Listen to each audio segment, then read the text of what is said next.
Kiss 92.5 studios in Toronto, Canada. Are you ready? Ladies and gentlemen. This is Roz and Mocha. It's Roz and Mocha. What's going on? Hey, I'm Shawn Mendes. This is Selena Gomez. Drizzy Drake. Taylor Swift. Post Malone. Camila Cabello. This is Ed Sheeran. You're listening to my boys Roz and Mocha. Right here. Turn up. My boys Roz and Mocha. The Roz and Mocha Show. I can feel Between Roz and Mocha, who is your favorite? Roz. Mocha. I just Mocha. You guys are so funny, man. $20,000. Are you seeing that? Are you seeing that? This is the Roz and Mocha Show podcast. This has become like a battleground whenever we play this game, which is name that Quarantune. And the idea is, can you name a classic song, a legendary song in some cases, just by hearing the first line of that song? You have to give me the song title and artists. Once again, Mocha, you will be going head-to-head with Dammit Maury. Shem is in the room. You will be the official judge on who buzzes in first, okay? So, Mocha, let me hear your buzzer. Maury, your buzzer. Once again, Mocha. Once again, Maury. Okay, so everybody listening at home, Mocha's buzzer is the sort of deeper sounding buzzer, the man sounding buzzer. Yeah. That's fine. That's fine. Maury's is not. Okay, so here we go. So I will call for a number, Mocha. You play the clue, and then you guys can buzz in anytime. And remember, I need artist and song title. Gotcha. Here we go. Mocha, give us number 13. Hey, sister, go, sister, Mocha. That is the Moulin Rouge. Oh God, that's Maury. Lady Marmalade, voulez-vous coucher avec moi? by Lady Marmalade. Lady Marmalade. Marmalade. Can I go for the steal if I tell you who the artists are? No, it's Lady Marmalade. No, neither of you got it. Because Mocha, because it's the remix one. Mocha, you didn't even know the name of the song.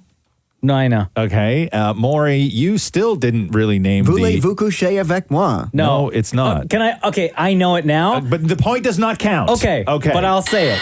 Thank you. Okay. Yes. So it is Lady Marmalade. Correct. Christina Aguilera, Maya, Pink, Lil Kim, Missy Elliott. Yes.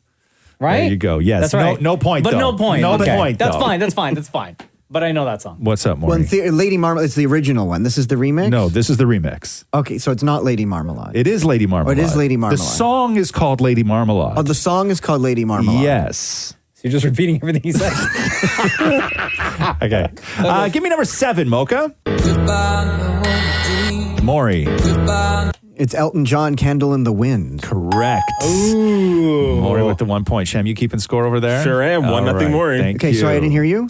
1-0 Maury. Here we go. Number 2, please. Girl, you know we belong. Oh, that is We Belong Together. That is Boyz II Men, End of the Road. Yes. And it hurts so bad. There you go. Yes. All right. Let's go with number 8, please. Number 8. Okay. That is Mocha. Celine Dion. Every night. Oh my God! I don't really know the Titanic song. Hold on. Time's up. Hold on. 5, 4, is- 3, 2. My heart must go on. Oh, we Right? got it. Is that it? No. No. No. Maury for the steal. It's Celine Dion, My Heart Will Go On. My heart will go on. Thank you, Shem. Thank you. And like the Titanic, you sang. The details matter. The details matter. It's just All one right. word. Again, can you identify a classic song just by hearing the first line? Just by hearing the first line. Yes. Mocha, give me number 12. Mocha. That is Because I Got High by Afro Man. Correctamundo.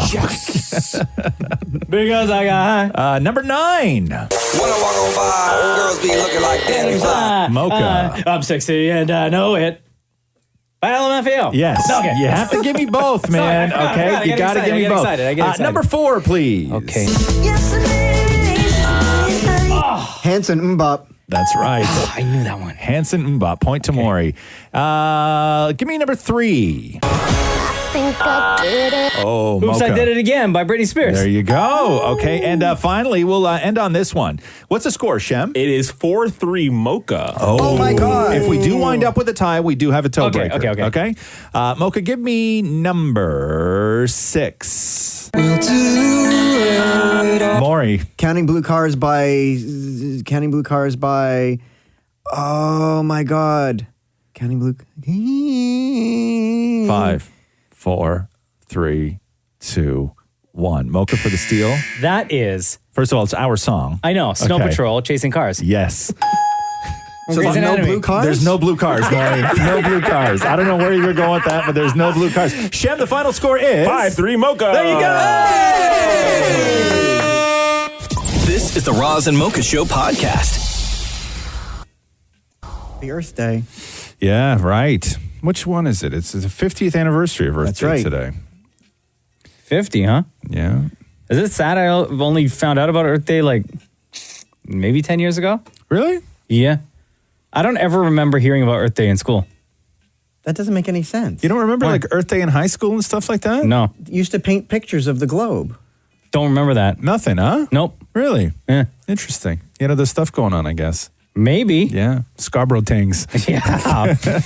Listen. I get it. Yeah. I thought Earth Day like maybe 10 years ago was like a new thing. Really? Huh? Yeah. Maybe What, that's like bad they- on my part. They just randomly created it or something? No, Yeah. I think this though. And I'm sort of with you in one way.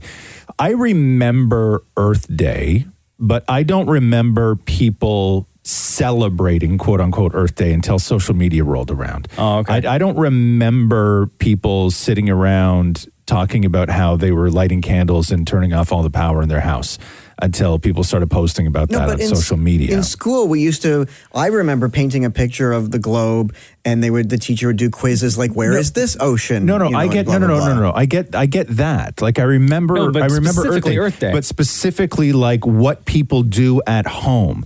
Yeah. Like there's a whole thing in the last like 10 years where you see pictures of people posting hashtag Earth Day where they're sitting at home with candles and stuff like this. Yeah. That's how it got on my radar from all of that. Where because before social media, we never saw that. No, not at all. And I don't actually know if people did that before they could use it for clout. I can tell you right now, we didn't. Not in our house growing up. Well, do people do anything Things. unless you can parade it around? No, very little. Very, very little. Like, why would you want to do anything unless you can show it? I mean, because you care. That's the... You should care about the Earth. Yeah, well, Right. there's that. Not just for social. Yeah, but then how will honestly. anybody know that you care? Yeah, but yeah. Well, Who cares about why do you need the question is why do you need do your people to part. know that you care? Well, so that everybody can celebrate each other. But No, but then if you're I just making go it about home, yourself. No, but if I just go home and turn off the lights, how will Yeah. anybody know that I did that unless I can say, "Hey, It doesn't look, matter. I turned off the You lights." know that you turned off the know lights. that you turned off the lights, Right? I know, but you need know that people you to believe recycled. You need people know to that say, you like, cleaned "Hey, up. But everybody why, did it." But why do you need the validation, and why do you need to be propped up for doing something that you should just want to do? Because if there was no social media, would you go home and turn off all the lights tonight? If you couldn't post about it? Honestly? Yeah. No. No, of course not. Yeah, so you're not doing it to Hey, look, celebrate you can't Earth get mad Day. at me. I'm being honest. No, but you're not doing it to celebrate Earth Day at that point. You're doing it to celebrate Maury. On Earth Day. No. This is just it's all about you. It has nothing to do with Earth Day. You're drawing attention to yourself. You're not drawing attention to Earth Day. Yeah. And you wonder where we are, right? Here we go. The Roz and Mocha Show Podcast. Oh, yeah. Happy Earth Day, everybody. Yay! Hey, Maury, come in here for a second, would you? Yeah, baby. Today is the 50th Earth Day, is it not? That's correct. 50th Earth Day. I like that. Mocha, you can feel free to play along as well. Okay. Where is the largest active volcano on the planet? Is it Italy, Japan, United States, or Mexico? Japan. Italy. No. Yes, Italy. So Final answer. You say Italy, final answer. It is in the United States. It's Hawaii's Mauna Loa, the largest volcano on the planet. If you consider Hawaii part of America.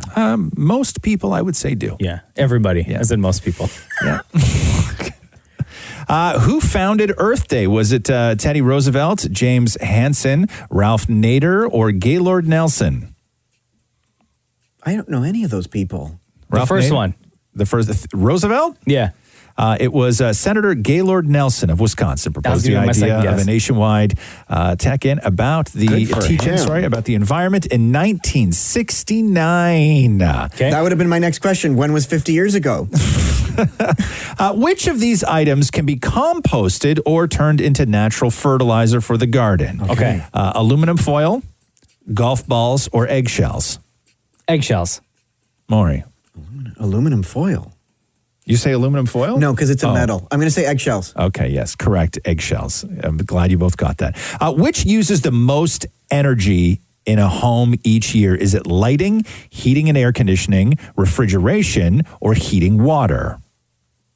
Oh, the refrigerator. No, heating and lighting. I was going to say, because every time Wait, you... what was the first one? Lighting, Yeah. Yeah. heating and air conditioning. Yeah, sorry, heating and air conditioning. Heating and air No, conditioning. lighting. Lighting.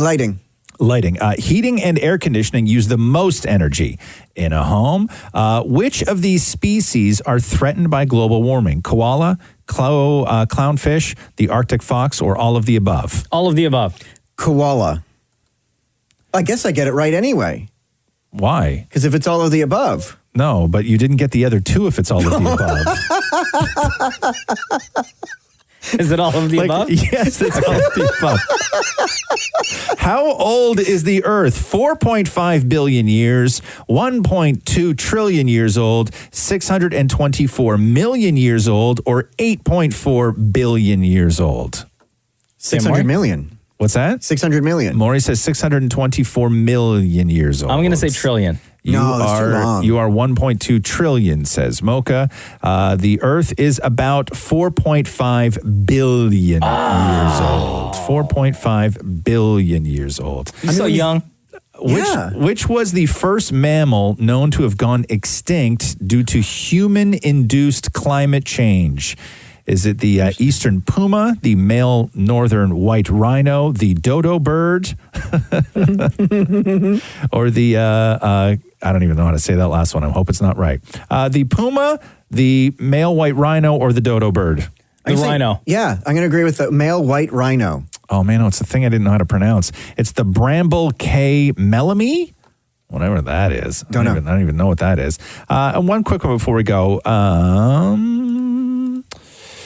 What is most frequently found in beach cleanups? Is it glass, shoes, pieces of plastic, or jewelry? Glass, shoes. No, I'm going to say plastic. Mocha says plastic. Maury? I'm going to say shoes. Shoes. Wow. No, it's plastic. How do you not know the plastic problem on beaches, man? Because every time I go to the beach, I see people that have their shoes on the towel. You think there's more shoes at a beach than there's plastic? Nowadays, no, I guess not. Excuse me. Nowadays, no, because you said so. Have you ever said nowadays before? Nope. It sounded like the first time you ever said that. Yeah, and you're testing it out. So that's it? That's it. Happy birthday, everybody. This is the Roz and Mocha Show podcast. My hair's getting long, man. I know. Everybody's hair is getting long. But mine, I don't have short guy hair where I can cut it. Let me see if I can get it to stand straight up again. Hold on. I don't have a whole lot of product in my hair right now, but I think that I might be able to get it to stand straight up again. I got to slouch down on my chair. Hold on. You ready for this? Yeah. Oh my God. Oh, damn it. Yo, when you do that, you look like a troll doll. What's that? Yeah, I do, huh? You totally look like a troll doll. You put me between your hands and spin me like this. Like Can I this. tell you something? You just do one of these things. What's that? My husband, Matthew, collects troll dolls. That's weird. Why is your hair like that today, by the way, Maury? You see Maury's hair today? So Maury, the other day, you had your hair all slicked back. You looked like your father. I know. Now you have He it. didn't appreciate that, by the way. Now you have it parted right down the middle. Why are you doing that? I'm still trying very hard to find the one haircut that'll make me look like I'm from back in the day. You look like in the movies when in the 80s they would depict like a nerd, right? Yeah, it's like the center part. Like who So I does need the center suspenders. part? But who does a center part like that that's where it's really all I'll have wet? you know that when I was in high school, I had crushes on guys that had center parts. Don't get me wrong. I had it parted down. I had parted in the middle, feathered on the sides. That's what I always used to tell Tell the hairdresser. What, like a lady from the 60s? You know, feathered on the sides. So it goes this way. Like it was just, you know when side feathers were? My hair's actually almost feathered now. Shut up. Never mind about me. We're not talking about me right now. Yeah. So you came to this hairstyle how? Oh, so I Googled again. Yes. 1920s mobster. Right. And you have That's what you came up with? Yeah. Don't I look tough? You can't. That's so scary. Did you say, don't I look tough? Don't I? Do a tough face for us. And then just wait. Give me 1 second here, Maury. So should I say something with my tough face? Just do a tough face, okay? So go for it. Anytime you're ready. That's your tough face? Do it again. You look like you're either trying to squeeze out a fart or you're like really listening to hear something that's super, super quiet. Okay, let me try again. You know what? Maury's tough face looks like he's looking through a peephole. Okay, go for it, Maury. Tough face. Now you look like Popeye. You just need the pipe. Do it again. Okay, wait. Hold on here. That's your tough face? Isn't it? It's like me. You look like an old guy that's about to yell at a bunch of kids to get off his lawn. Right. Anyway, we're all in this together, as they say. Show us your hair now, Mocha, because we haven't seen yours in quite a while here. What's doing under that hat? Oh, you're okay. Like it's Yours like has it's the stopped growing. sides. The sides is a little bit long. You've cut yours, haven't you? No, I haven't. I swear. It I have hasn't not grown. cut my hair at all. No. Oh wow, my That's what it is. hair's grown crazy fast. No, My hair I think always grows because crazy fast. I wear hats so much, it's just like flat, right? Right. But right, for me, right. my hair is long. Have you ever thought of like putting your face against a wall and putting a line where your hair is and see how your hair grows like a child? Do you know what I mean? Like if you shove your face against a wall and put your hair up and put a line. Say something. We're all in this together. This is the Roz and Mocha Show podcast. R.I.P. R.I.P. What? Sad day, man. What happened? R.I.P. to the raccoon I hit this morning. No. I felt so bad. It's been bothering me all day, guys. You hit a raccoon? Mm-hmm. On the highway. On the highway? Yeah. I saw it like at the last minute. Little guy was trying to make it across. Yeah. And you hit it with like your car or the tire? Like you ran over it? I think it was the tire. And Yeah, I it was tried. the tire. And my initial instinct in that split second, I was going to swerve. I was going to try to get around it. I was going to go right, but there was a car in the lane next to me. Right? And I was like, no. And I grabbed, I clinched the steering wheel with both hands. And just powered through. And then I heard it. Yeah. Yeah. Oh, dude, I could still see his little face in my head. He looked up. I know. Dude, I feel so bad, man. That's terrible. You took a life today. I did. I feel so bad, man. That sucks. And then now somebody from the city gonna have to go and clean that up. Are you crying, Maury? I didn't mean to. Maury's crying. Come in here. Man, to that raccoon's family, I'm so sorry. Where was it? Just so they know, in case he went missing and they're looking for him. It was southbound 404 near Shepherd. Okay. Yeah. Anything you want to say more? You can't tell a story like that out of the blue because then I start picturing this in slow motion and it's the saddest thing I've ever seen in my head. Yeah. It's terrible. He was running from, if you're behind the driver, the steering wheel, he's running from left to right. Did you stop or something and move him? No. No, I'm on the highway, dude, with other cars. So how many other people had to run over? Oh, no. Oh, probably lots. Oh, no. Probably lots. So, RIP to that raccoon. Yeah, it's unfortunate. Oh, Yeah. that's heartbreaking. That's a I feel tough bad. morning. This is going to bother me. I mean, for the don't rest get of me the wrong. day. It's worse for the raccoon, but I do. But I do feel bad for you too. I don't want to. You know. That's cool, man. This is terrible. That's terrible. That's a hard thing to try and get over too. What did you do next? Yeah, nothing. Just came to work and we're What here, did I do man. next? I'm here. Yeah. I kept driving. Yeah. As I said, this happened on the highway. Yeah. No, it's unfortunate. And you see it all the time too. All you know, the time. you see it all the time. I always just used to tell Roxy when she was little, I'm like, oh God, that's dangerous to be sleeping there. Like we just told her. Little piece of the tail, kind of like just blowing in the wind. I always used to say that whenever we saw something dead on the side of the road, I was like, oh, hey, little dude, don't sleep there. Right? Just because I didn't want her to ever think that it was just dead things lying all over the road. But now she's older. She must know. No, she still thinks they're sleeping. No, she found out one day because we were driving down the road in the country and Catherine slowed right down. She's like, oh my God, look at that cat. And then as we got closer, it was like a turkey vulture eating a dead raccoon and just like ripping its bits up and throwing them in the air. Oh my God. And as we slowed down, Catherine's like, oh my God, look at that cat. And that's all Roxy saw. And were you like, oh no, don't sleep there? No, it was vile. It was just bits of whatever it was being tossed in the air, and then the eyes of like the turkey vulture just like staring at you being like, what? Move along. This is the Roz and Mocha Show podcast. Yeah. Everybody's sitting at home. Everybody's doing nothing. That's all we can do. Can't touch people. You can't go out. Shouldn't be going out. Damn it, Maury has been cold calling people because normally Maury would go out on the street and talk to people and ask some questions and get your opinions and sort of contribute that way to get a lot of different people on the show. And can't do that anymore. So Maury's been cold calling people, and one of the things that we started doing was Quarantales, which is just such a brilliant idea where Maury gives somebody the first couple lines of a made-up story, and then random people who he's never met before have to just sort of continue it, and then he'll make another call, and this person continues it, and so on and so forth. And they're amazing. This was the first one that Maury did earlier this week. Hello? Hi, how are you? Good, how are you? I'm good. This is Maury with Roz and Mocha Show, and it's your lucky day because you're going to add the next couple of lines in Roz and Mocha's Quarantales. I'm going to hang up. Hello? Hi, how are you?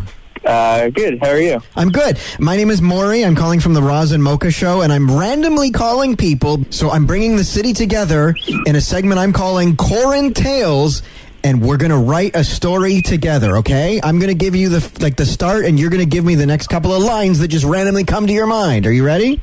Okay. His name was John. He had just come from the discotheque, the year 1984. He was sweating more profusely than he ever had in his life, but it had been well worth it. He had just met the love of his life, and unfortunately, he never asked her name. Because he wasn't sure if she was into short men. He'd been wearing his high heels that night. Once he took his heels off and shrunk down to about 4'6". Damn. He realized that he would barely reach her armpit.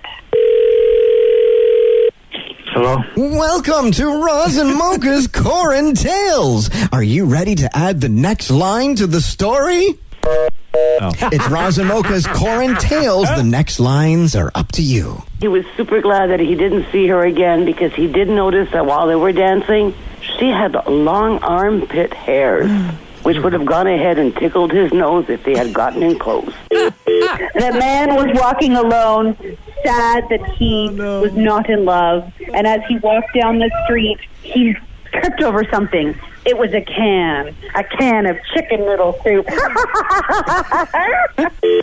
After he inhaled the can of chicken noodle soup, the man grew 10 feet tall and felt like Superman. He held a cab, jumped in, and lo and behold, it's the woman from the club.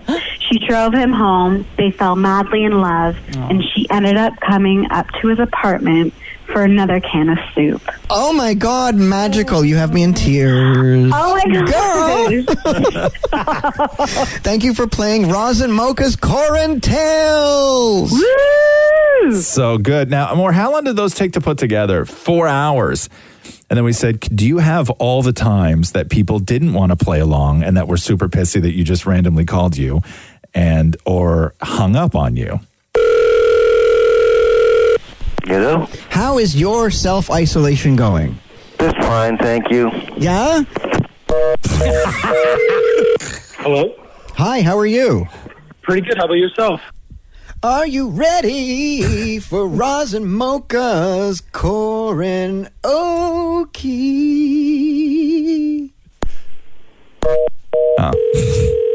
Hello. Hi. Hello? Hi. Hi. Hi. Let's play Quarantine.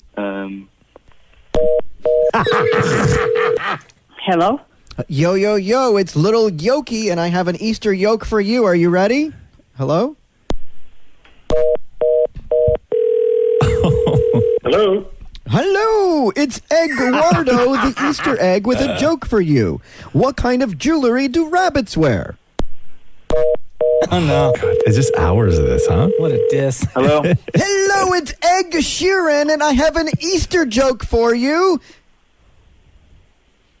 Hello?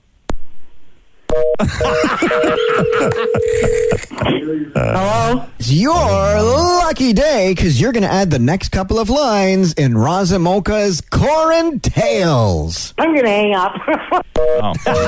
Oh, no, laughed in your face, too.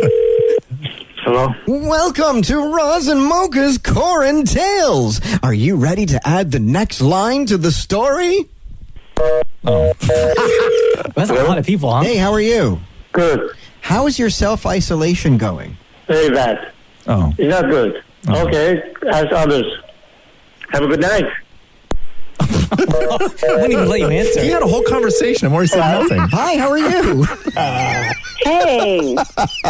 It's Roz and Mocha's Quarantales. I'm Dammit Maury, and I want to get you to continue our story. Oh my God, that rhymes. I'm actually on the other line. Sorry. Uh-huh. That's an old excuse. Hello. It's Roz and Mocha's Quarantales. Yeah, I'm not interested. I'm in the middle of changing 2 diapers right now. Oh. Oh, no. 2 diapers. He could have even said, that's when you know he's lying, right? Yeah. He could have said anything. But when you get into like that sort of deep specifics, not like I'm with my kid, not like I'm busy. Sorry, man, I got no time for this. Sorry, I'm changing 2 diapers right now. No, you're not, you liar. This is the Roz and Mocha Show podcast. How you doing? Oh, look at Maury's hair today. What's doing with that now, man? Well, I can't cut it. Hold on, your microphone's not on. What's going on with that? I can't cut it, right? So I'm just trying to do the next best thing, which is try and find... Look at that bloody hair.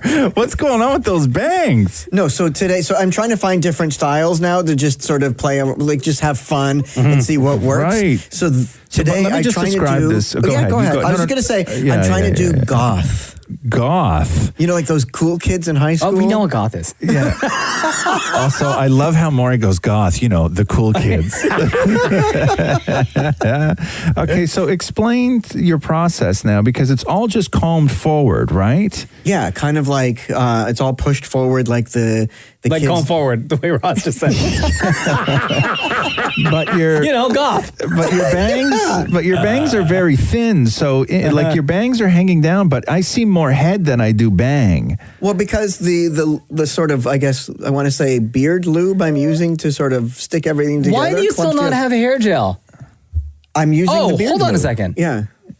But Matthew, your husband, yes, he's a person that likes to present himself. I don't want to say fancy, but he always likes to dress up. He's got product, right? He's got product. He has product. So why don't you use his product? Because his he hair doesn't want product? his to run out. I asked, and he's like, no. But he's working from home. He's still using hair product? Because he has 2 Zoom meetings a day. Right. Oh my God. What does he think of this look? Has he seen this yet? He's not seen this yet. He has not seen this one. I wouldn't show this to him. Oh. You're already sleeping on the couch. You may be on the balcony for the next couple of weeks if you go home looking like that. So are you happy with this look? Like, have you found a look yet that you find where you look at yourself and you're like, oh, this is attractive. I can do this. No, not yet. Not yet, huh? No. And where's this one rate on that? Quite low. Quite low. But it's what all the cool goth kids did in high school. Yeah, but they maybe have a better shaped head. This kind of makes everything look Turn flat. around. Let me see. In the back. Yeah, so just wait. Turn around again. Turn around. Okay, now give us a side profile real quick. Okay. Stop right there. Yeah. Wait, turn a little bit more to your right. This way? Yeah, that's your right. Which is your right, man. Maury? A little bit more?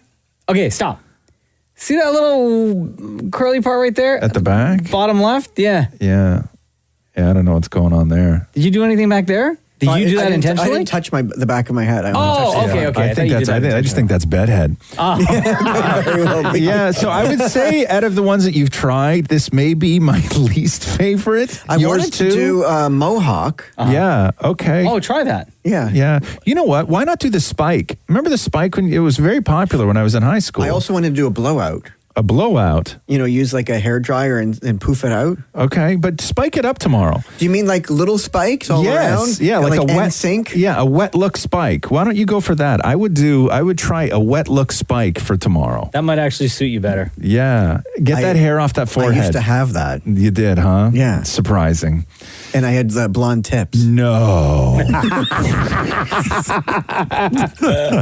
This is the Roz and Mocha Show podcast. There was a list I was going through. Hang on, let me just find it for you here. What level is Cruz at when it comes to things that you've sort of like taught him, like these little milestone-y type things? What level? Yeah, like where is he?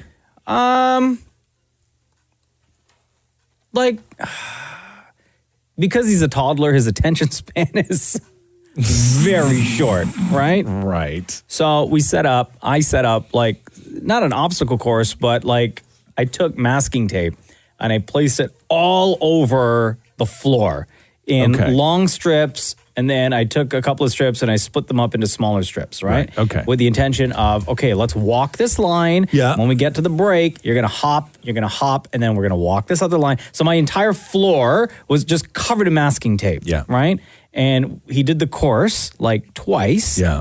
Perfectly. And then that was it. And he ignored it for the rest of the week. So I had to pull all the masking tape off. You go through all that trouble. So a new survey asked parents to name the hardest skills to teach young kids. Oh, boy.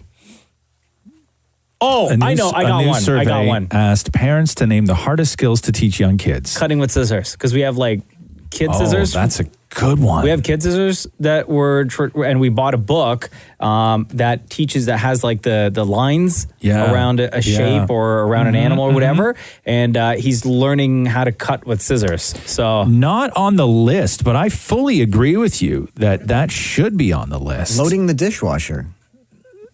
I mean, washing dishes is just outside the list, but yeah, I think that's a skill. I have a picture of me as like 4 years old helping Nana load the dishwasher.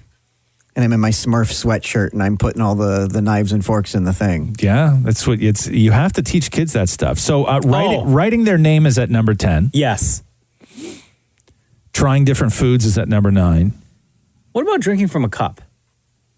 Properly brushing their teeth is at 8. Drinking from a cup is not on there because I think that they figured that out on their own just from spilling it on themselves over and over and over again, right? Like that's the sort of thing that you hand a kid a cup, they're going to screw it up 50, 60 times and they're going to get the hang of it. You know how many shorts we had to change in the house because he's always spilling stuff? Not opening the door to strangers. Opening the door. No, that's not a skill.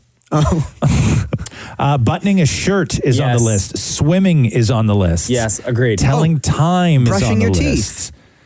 Brushing your teeth just outside of the list. Combing your hair, like, body things. Body things. Let me see. Body things not on the list. A little vague, I would say. Riding a bike. Oh, yeah. On the list. Dad, we're trying. Eating with a knife and fork. He eats with a fork really, really well. Yeah. He understands the concept of knife. Like we have these like super stupid kid, like extra dull knives just so you can get used to it. Yeah. He understands the concept. He doesn't get it yet. Pulling up your pants. Excuse me. Like after you go potty, pulling up your pants. Pulling up your pants. Oh, what about going to the potty? Wow, you remember some like incredible I'll never forget that time my dad taught me how to pull up my pants. It's a very weird thing to bring up when we're talking about. It's a skill. What are the hardest skills to teach your kids? Maury shows up with pull up your pants. Okay, how about put your pants on? No, not on the list. Eating with a fork and knife. whistling at number 2. Oh, can't do that. Oh still. yeah, no, nah, that's not gonna happen in our my house. dad never taught me how to whistle. No, Can you whistle? You guys can't whistle. I think we went through this already, right? No, not. No, but it's in there. It's in my breath. Listen. Okay, wait. Okay, Mocha. Now you go. Not a good That's whistle. great. That's Not a good whistle. Not a Good for whistle. you. Very soft whistle. Yeah, it's a very soft whistle. It's a romantic okay, whistle. Maura, you go now. That's not a whistle at all. Tying your shoelaces is number 1 on the list, but I would say teaching a kid to whistle is more difficult than teaching a kid to tie their shoes. You know, it's virtually impossible to tie someone else's shoes. It's not. It's actually quite easy. Okay. Yeah. I don't know where you got that from, that it's virtually impossible to tie somebody else's shoes, but it's just not true. It's quite easy. It's very simple, actually. Tie somebody's shoes. I had to tie my brother's skates, and I couldn't do it, so I had to be in the change room with him sitting on my lap so that I can get it from my perspective. That should be that. No, you should be able to tie 2 laces in your hands. You should be able to do it from any direction. No problem. Okay? Completely. This is the Roz and Mocha Show podcast. Rebecca, how you doing? It's Roz and Mocha. Hi, I'm good. How are you guys? Doing good.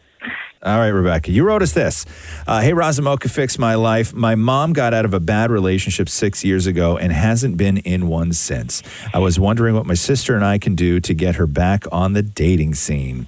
How old are you and your sister? So I'm 27 and my sister's 22. Okay, cool. What kind of things have you been telling your mom to do? Like, what are some of the pieces of advice you've been giving? Like me and my sister have been telling her, like, listen, like, you got to get back out there. Like, not every guy is that guy. And we're like, my mom is very, like, kind of insecure about herself sometimes. Like, oh, I'll never find somebody. She thinks she's too old. And we're like, are you kidding me? Like, you are still so young to find love. Like, there's people who are 17, 80 years old and finding love. Like, you can't limit yourself to however old you are. You know what I mean? I think that 6 years ago, let me do the math. You guys were, especially your sister was much younger, like still very much dependent on your mother at that time, right?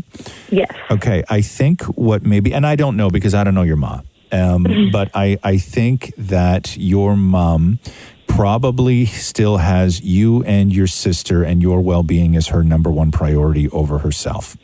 And probably there is maybe a little regret that she was in a bad relationship and you guys were exposed to a bad relationship through her. Mm-hmm. And I think that she worries more for you guys than her own happiness. And I think that she would rather not risk losing you guys than finding somebody to spend the rest of her life with. And I think that the conversation that needs to happen is it's not like you need to get back out there. It's not that you're still young. You got a lot of life left in you. I think the conversation that you need to have with your mom is, hey, listen, me and my sister, we are good. You raised us. We're fantastic. We're like independent. We're amazing. Whatever you do with your life and dating, okay, that is not us. We're not looking for a new dad. This is just about you and you going out and having a good time. Don't think that you need to try and introduce some man into our lives because that's not your goal and nor is that your responsibility, right? So let her know that. Mm-hmm. That's really good because it's funny because me and my mom, we've had this discussion because that relationship also involved me a lot more than my sister. So me and her have had more like one-on-one heart-to-hearts. And like I would tell her, like, listen, whatever animosity me and her had in the past and whatever stick that was driven between us. And I said, that's over and done with. Me and her, we've had long talks and we've cried it out and we fought, but it's good now. And I've told her, I'm like, listen, like whatever you do here forth, it's not gonna make us feel any different, any less than you, because we can now you have that trust in us. Yeah. Wait, Rebecca, have you asked your mom, like, does she want to get into another relationship right now? Is she ready to move on with that part of her life? See, when we first asked her, she said no, she's not ready. But lately she's like been saying it like kind of under the rug, like, you know, those like half truths. Like she's like, yeah, but I don't know, like that kind of stuff. You know what I mean? So like I feel like she is, but like I think you are right in the sense I think we do have to have I think we have to have like a legit sit down, not like make it all cool and kind of like, we'll just, if we tell you don't like him, you got to believe us. But I think it has to be more serious than that. It does, and you have to let her know that her need to sort of protect you guys should not be her goal right now. Yeah. And that you guys are good, because I think that she, for her, it's introducing somebody, to the family, and what role are they going to play in your life, and how's that dynamic going to work, and all this stuff. Just encourage her to say, hey, listen, you did a fantastic job with us. Okay, we are good. This right now is a conversation about you and your happiness. And if going out on a couple of dates every now and then is going to make you happy, then we want you to know that you can do that, and we're not going to judge you for it, because we're not looking for anything other than to have a mom who's at her absolute best all the time. I love that. Yeah. Yeah. And I think there's also fear that she's afraid that she's going to get into another bad relationship and she's going to get hurt, because she was hurt real bad. She's got to be willing to take a little bit of a risk, right? Okay. And That's relationships right there. When it comes to dating, the great thing is right now is that I'm sure between you and your sister, your mom has spent countless nights on the bed rubbing your back because you got your ass dumped by some guy who didn't deserve you, and she's played that role. And just let her know that at some point, if she thinks that she's in something great and some lousy guy dumps her ass, you and your sister are going to be with her with a bottle of wine on her bed, rubbing her back. Like, you guys are in this with her. Yes, I completely agree. Yeah, she just needs that support from you and your sister. Thank you so much. I really appreciate it. You guys are legit awesome. I honestly listen to you guys all the time. Oh, well, between Roz and Mocha, who's your favorite? Oh, God. Roz is my favorite, and I'll tell you why. Is because... Not interested. All right. No. I'm just kidding. I'm kidding. I'm kidding. I'm actually the girl who... I'm Rebecca. I'm the girl who always calls in and asks for Maury and Roz to arm wrestle. Oh. Yeah, I'm always the girl who does it. So I love that Roz is actually the one who's like, yeah, I'm arm wrestle, and then you always beat Maury because because I'm like, I used to arm wrestle professionally. Yeah, I called you guys. That's right. I remember you. I remember wait a minute. you. That's right. Yeah, Yes. you and your boyfriend, right?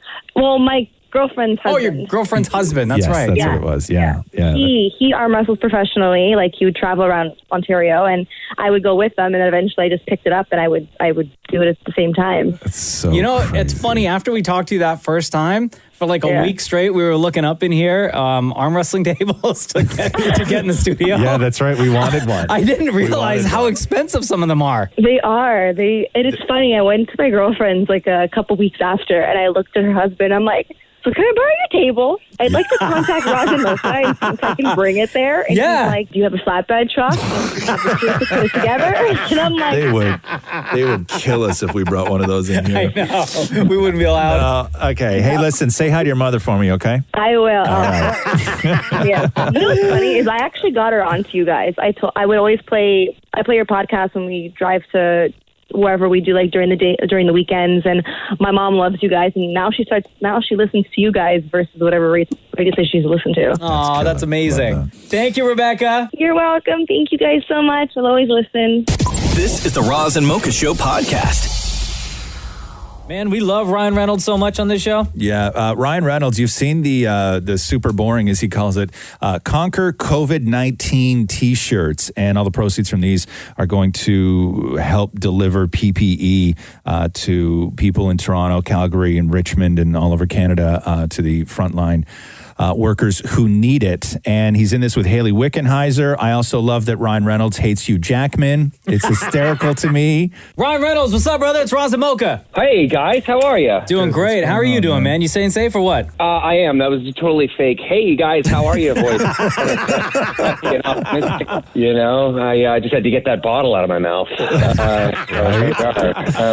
Yeah, no, I'm actually fine. I have nothing to complain about at all. How are you guys doing? Good, man. You look like you're doing this sort of quarantine self-isolation right. I mean, you're entertaining as hell. You're still connecting with fans. You're managing to do a whole lot of good with the T-shirts and getting PPE to the people that need it. Like, did you know you were going to be this good at sitting around doing nothing but still being wildly productive? Wow. Well, I've always had a high belt level for lethargy. I think I'm about a blue or a brown belt. No, I to say I'm doing quarantine well is I don't know that paints the picture correctly. I mean, I don't sit in the same position that the vast majority of people are sitting in right now in not just Canada, the United States, but all over the world. I mean, I don't suffer from food insecurity. I don't live paycheck to paycheck. So I think it's incumbent upon people like me to do something about it. And if I'm to sort of filter this through the lens of selfishness, which is the greatest lens that any emotionally fragile celebrity is equipped with, is that, for me, it really helps sort of thwart or offset, insecurity or anxiety or, depression that I'm feeling. So just to get up and friggin' do something, I've never been shy about how much I love Canada and what it's given me and the tools it's equipped me with to sort of navigate my way through the shark-infested waters of Hollywood and showbiz. So my compass is always pointed north, and when I heard that there was some need there and something that I could possibly fill, I was super excited to do that. So, now, Ryan Reynolds, I know a lot of people must reach out to you and your wife to help spread the word about different initiatives. How do you guys select which ones you want to attach your names to? Oh, that's a good question. I don't really have a great answer for that. There's just certain things that, we love and believe in. I mean, this year we've done a lot of work with the Young Center for Immigrant Children's Rights and the NAACP LDF, and then of course Food Banks Canada and Feeding America, and even stuff with the RCMP and different. It just depends on what's going on. I mean, if there's one kind of limb of bright light that shines when a pandemic happens, is that it really sort of throws a giant magnifying glass on society as a whole, and you kind of get to see sort of where we need the most work. And so certainly lately it's been easier to see what to do and when to do it, but otherwise it's just we like doing it. We enjoy it. Is it because the Conquer COVID-19 shirts are so boring that it is so perfect for you? I feel bad about that.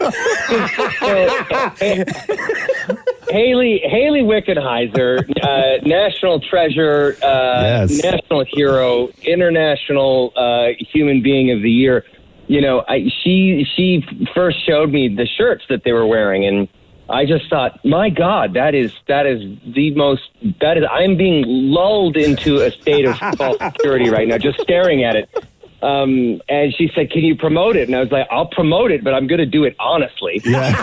So I was like, we're going to rally behind this horrific shirt, and we're going to sell a ton of them. And I usually find that when I love marketing, I have a marketing company. I love getting to do that. It's sort of like diet storytelling. I always think of it in that way. And when I saw that shirt, I was like, well, I think if you hit this thing honestly, like anything with marketing, if you're authentic about it, people dig it. They'll buy in. Like, let's see if we can sell a boring shirt. And you know what?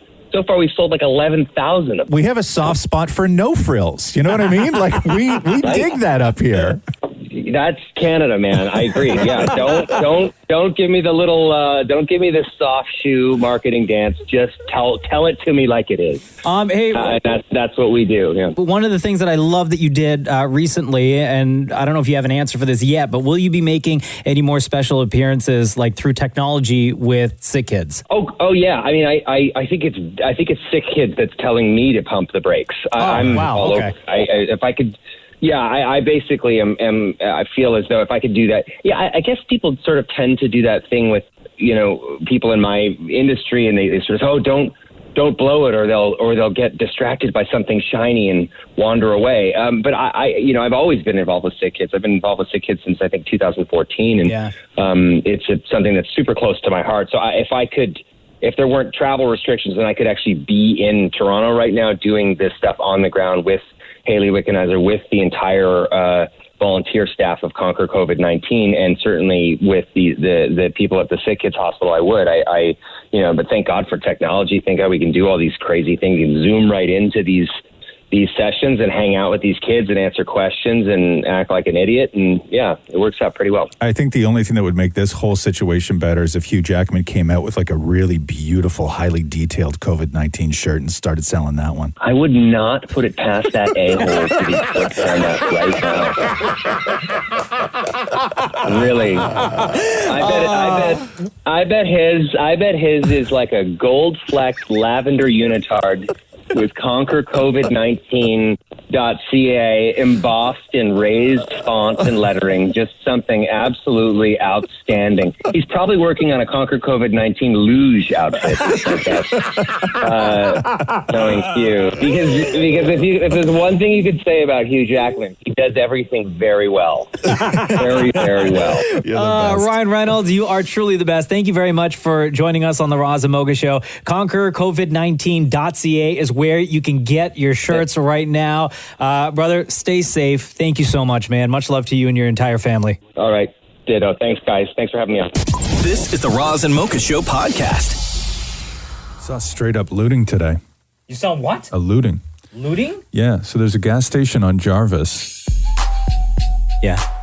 Just south of us. Like Wellesley. Like Wellesley kind of thing? Yeah. It's got the burger place in it? The burger place in it. Uh-huh.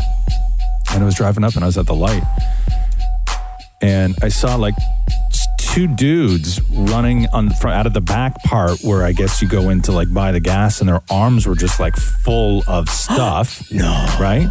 And one guy ran one way, and then the other guy ran the other way, and then the guy who was working came out the other door, which just faces the street, and just like started yelling at this guy, calling him like an a-hole and all this stuff, as this guy just casually walked across the street with like arms full. Can you see what stuff? It was like chips and Gatorade and I'm just guessing other stuff. The essentials. And then he dropped something. He bent down right in front of me and like picked it up and stuff. But yeah, like a straight up looting, man.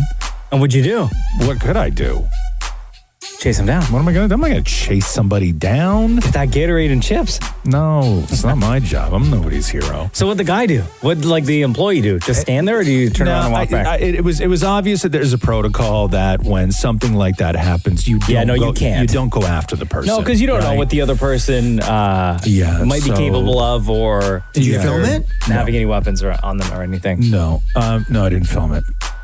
That's crazy. No, but there's obviously a protocol, where you don't go after them. Although you could tell the guy wanted, and the guy obviously who was doing the looting knew that what the protocol was, because he didn't even run. Well, they have it on video now, right? Like they have the CC cameras. What are you gonna do? But they just released that to head office, and because that's not your. And then job. what? No, but like, what are you gonna do, man? I'm gonna put on the news and say, catch these two jabronis that stole chips and Gatorade. Yeah, right. Like that's a low priority. Then these guys know it too, right? Like they're not gonna go after them.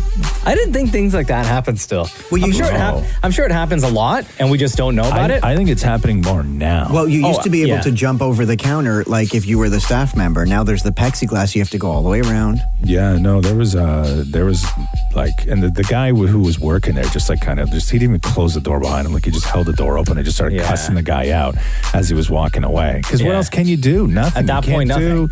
There's nothing. And like the guy dropped like a can of something and then bent down to pick it up.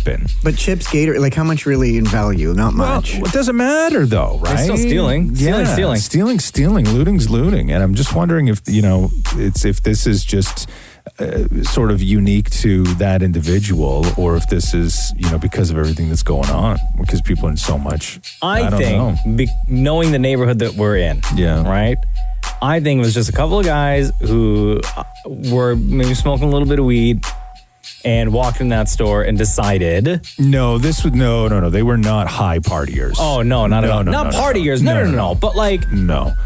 The area, it's kind of there are pockets that are pretty sketchy. So it's not a surprise that something like this would happen. I know, but when's the last time you saw somebody looting snacks because they were a little high? It doesn't happen. You don't see that. No, not at all. You see I'm sure people steal things every now and then, but this was like, I'm talking the dude's arms were full. Both of them. Like full. Yeah. Like he was like, stuff was like spilling off to the sides. I mean, you don't know how often it happens in this. I mean, this is the one time you saw it. Going back to Mocha's point, in this neighborhood, that could happen more often than I know. you It's such a wild neighborhood too. That's crazy. Yeah. So how long, like when you witnessed everything, because because you were at a light, right? It was a red light, yeah. How many seconds would you say all of this transpired before your light turned green? You had to go. The guy, he walked across the street because he had the right of, he had following the rules of the road, and my man didn't even he didn't even rush. Sometimes when you're carrying something heavy, you sort of lean forward and do a shuffle step. Sure, yeah. He was casual when he was walking away. Hey, were you scared? No, I wasn't scared. I was scared of what? Did you lock the doors? No, my windows were open. Hey man, you dropped something. This is the Roz and Mocha Show podcast. The text that Tony sent to us, Roz, was directed at you. Hey, Roz, did you get my hot dog recipe? I sent it to you on Instagram.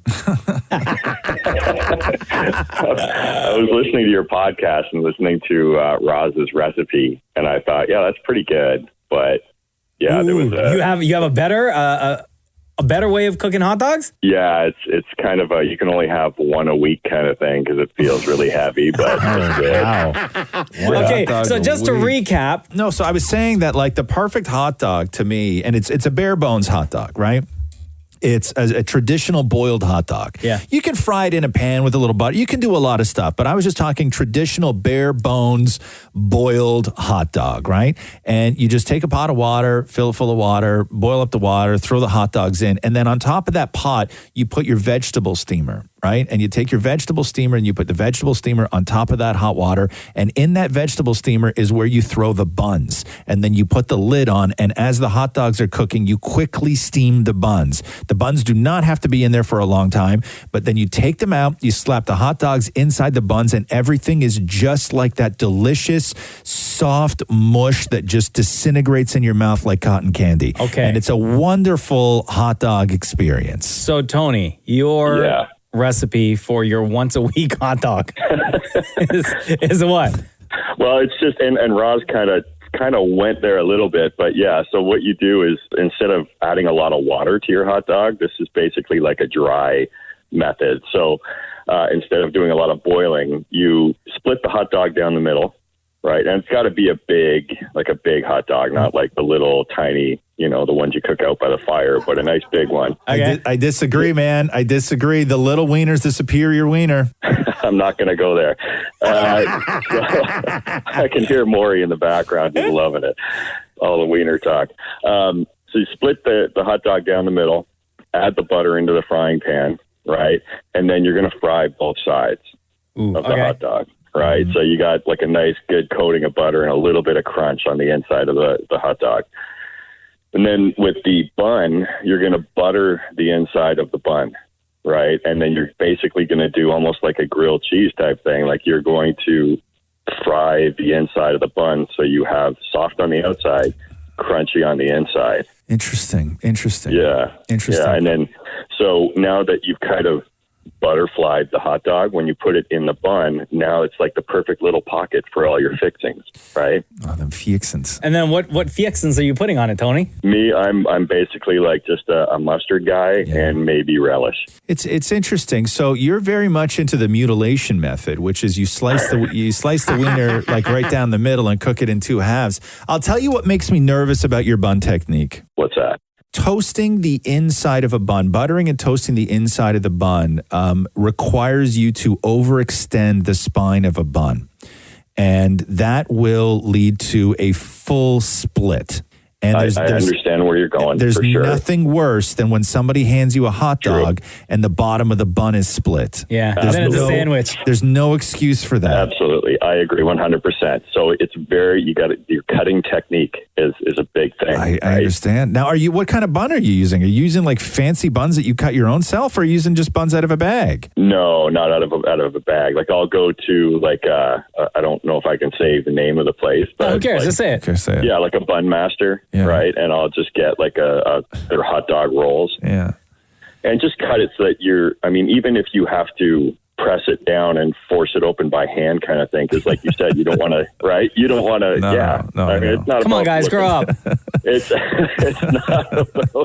not about looking pretty. It's just like you said, mutilation's the best way to go. Right. You guys are so childish. Yeah. I wonder if there's a place. I wonder if there's a Wiener Master. And there's Like a there's bun, a bun master? Maury Like- just put his hand up. Maury, you are not the wiener master. Okay, so Maury, is there a wiener master? So that is the once a week hot dog recipe from you, which is great. Maybe people give it a try. Yeah.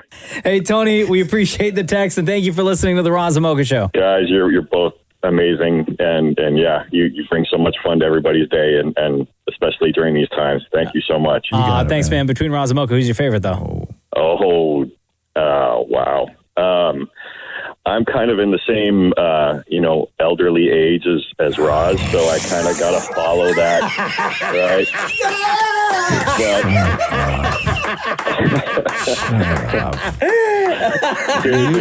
Honestly, though, Roz, like the crustiness, I'm right there with you, man. Listen, man, okay. Mocha, you bring the laugh, and it makes everybody just, giddy. So, okay. I'd have to go with Mocha. Sorry. Okay, listen, jackass. Why don't you just take your old ass split mutilated wiener and overcooked damaged bun and just go to hell, all right? There you go. Thanks, Have a good Tony. one, guys. Bye. You too, later. Thank you. This is the Roz and Mocha Show podcast. Let me read you this. And you tell me, do you think Chris Hemsworth low-key dissed Miley Cyrus? Ooh. So Liam Hemsworth, we know, Miley's ex. Yeah. They were married, filed for divorce, the whole deal. So Chris Hemsworth is doing an interview. Chris Hemsworth, a.k.a. Thor. Right. And they're asking him about Liam being in incredible shape. Okay. And so Chris says this, I think he's done it, meaning he's now the fittest of the three brothers. Did you see the Men's Health cover? Did you see the Men's Health cover? I thought, not bad, kid. He's out there training and staying fit and back in Australia doing his thing. It's Australian living, I guess. We got him out of Malibu. Oh! Yeah, it's a diss to Miley. Right? Has to be. Come on, man. Right? Come on. I mean, that's where they lived. She wrote the song Malibu about them, right? Yeah, that's a sneak diss right there. Yeah, we got him out of Malibu. Right? And when you say about a brother, we got them out of whatever situation, you're not actually saying we got them out of that situation. What you're saying is we got him away from Miley. Yeah. Right? That's what you're saying. But it's framed as we got him out of Malibu. Uh-huh. This is the Roz and Mocha Show podcast. Perfect movie is trending right now. I don't know if you saw that. 5 perfect movies. Ooh, hit me. So everybody, it's one of these things. People are just so bored that they're like, okay, let's get it on. Yeah. And so somebody just throws out another question, which is 5 perfect movies. So your job is to now name 5 perfect movies. Okay. And, there's a lot of people taking it very seriously. And then for everybody taking it seriously, somebody replies to that with the troll job. Oh, perfect. I love it. So like Jack Tapper from, is it Jake Tapper? Jake Tapper, Yeah. right? So Jake Tapper from CNN wrote Chinatown, Little Women, Moonlight, Rear Window, and Groundhog Day. Not bad. Not a bad choice. And then somebody replied to him with Ernest Goes to Camp, Ernest Saves Christmas, Ernest Goes to Jail, Ernest Scares Stupid, and Ernest Rides Again. Know what I mean, Barn? But it's interesting, though, what different people find to be perfect movies. Yeah. Because it really says a lot about their taste. There's a lot of people saying Forrest Gump. There's a lot of Pulp Fiction. There's a lot of Godfather 2. Yeah, that would be on my list. There's a lot of Groundhog Day. Uh-huh. Because it was a brilliant screenplay.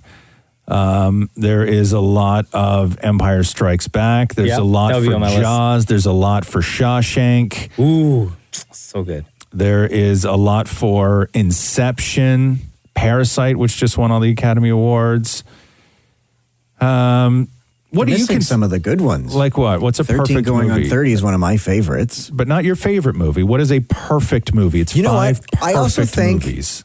and this might be profound, that what makes the perfect movie to you is what you do when watching the movie. To me, Christmas Vacation is the perfect movie because I watch it with my dad every year. No. It's not the perfect movie. Like, it's not the perfect movie that you enjoy. It's a perfect movie, as in a flawless execution of a brilliant script where there's no holes, where it is the perfect movie character development, resolution, conflict, everything. Back to the Future. Back to the Future. A lot of people say Back to the Future. Yeah, Back to the Future would be on my list. Either Empire Strikes Back or Force Awakens would be on my list. Okay. Godfather 2 for sure would be on my list. Yeah.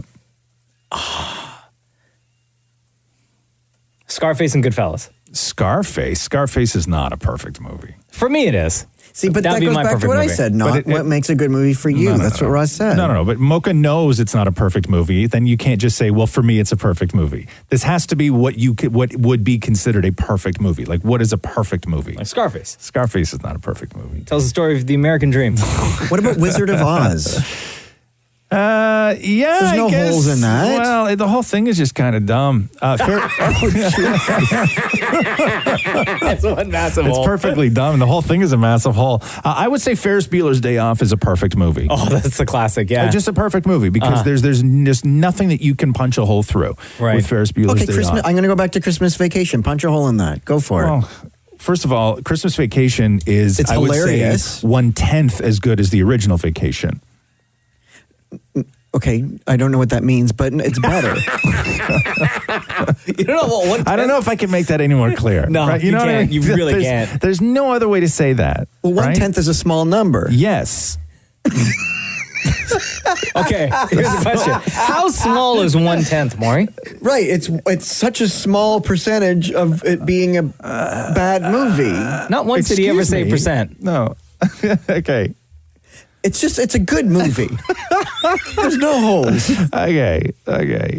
Anyway, Saving Private Ryan is on the list of the perfect movies. A lot of people have that. Top Gun. Top Gun. You can say Top Gun if you want. Sure. A lot of people for Goodfellas, Mocha. You're right. A lot of people say Goodfellas. Mamma Mia and Mamma Mia 2. That's all you need, says somebody else. This is the Roz and Mocha Show podcast. Yo, Fabian. Yo. What's up, dog? What's going on? Hold on. Wait. Before you say anything. Hold on. Let me show Roz Yeah. this Show 'em. picture that you... So Fabian Show 'em. emailed me, okay? Yeah. Show them. You know what? I'm surprised we didn't hear from you yesterday. Of all days of the year, Fabian. Yesterday was 420. And you being the biggest weed head that we speak to on planet Earth, we did not talk to you on 420. What happened? Were you so high that you forgot to call us? That and look at what I was trimming, man. Okay, look at this. So Fabian sent us the weed plant that he's been growing. Oh, right? that. So look at that. Congratulations. It's a beautiful looking plant, by the way. And then this other, so there's two pictures of a full plant, and then the second picture in between your fingers, you have, what do they call it? A bud? I'm not a weed head, so Yeah, what is a this? bud. This is one bud? Yeah, one bud that I fully trimmed myself. Okay, it looks like a piece of broccoli. Yeah, a nice purple piece of broccoli. Is that a big bud? Like, is that considered to be a big bud? Is that a nice bud? Nice size That's bud? a nice size. Nice size nug. Yes, it is. Okay. Yes. All Now, right. would you use that in one blunt, or would you use the contents One blunt. to make smaller ones? One blunt. That's just one, huh? Wow. That's one nice big size J. And then do you just like crush it with your fingers, or do you have like something that you crush it with? I got a Like grinder. a grinder. You got a grinder? Okay. I got a grinder. Yeah. I stopped using my hands when I was 18. Maury stopped using his hands at 18 too because of Grindr. That's such a good one. That's such a good one. That's a good one, man. Now, Sorry, Fabian, I know. No, you had to say it. I had to. Now, I know you have names for the plants that you grow, right? Like, what's the name of this Absolutely. one? This one is called Ocean Grown Cookies. Ocean grown cookies. Do you come Yeah. up with the names, or are these names like No, given these already are to the just- plants? I buy the seeds like this, and they're named already. Oh, wow. That's And incredible. I buy them basically on their names. So this one's mixed with Girl Scout cookies and OG Kush. Hey, don't worry. Hey, by this time next year, you have my word. I'm gonna come out with a rosin mocha Kush. Eh? I would love that. A hydroponic store gave me last month this spray that turns female plants into male plants to make your own female seeds. Oh, that's incredible. So I already picked a strain, 2 strains that I'm going to mix for you guys. Yeah. One's called the New, and I spent $175 for 5 seeds, which is really expensive. Hold on. Which seed is going to turn female? The New. No, The New. no, like between Roz and Mocha. Like, is there a Roz seed and a Mocha seed? And one of them got a turn? No, I'm gonna get the new mixed with something else, and then I'm gonna call it Roz and Mocha Kush. I like that. Do you already know? Do you already know like what kind of like scent? Well, not scent, but what flavor is gonna come from that strain? I'm hoping it's gonna be a sweet and cushy and cookie smelling. But hey, do you guys mind if I give a big shout out to some guys, man? Because if it wasn't for them, I wouldn't be able to grow this beautiful herb. You want to give an acceptance speech now? Honestly, last year I went to the Lift Expo and I met Kind LED, and they gave me this $2,000 light for free to run in my tent and to show the world how good this light grows. And honestly, if you guys could see, it grows amazing. All right, fair enough. Yeah. Listen, man, we got to support local in every way we can, right? So why not? Exactly, right? Why not also support the guy who sells the weed lights? Hey, I'm not selling it, man. He's hurting too. No, but your guy is. I'm not saying you, man. No. I know. No, I'm just bigging up the guys that, they helped me out, man. I couldn't afford a $2,000 light right now. They sent it to me for free. Told me to grow it. It's all over my Instagram page. You'll see my whole from seed all the way to harvest.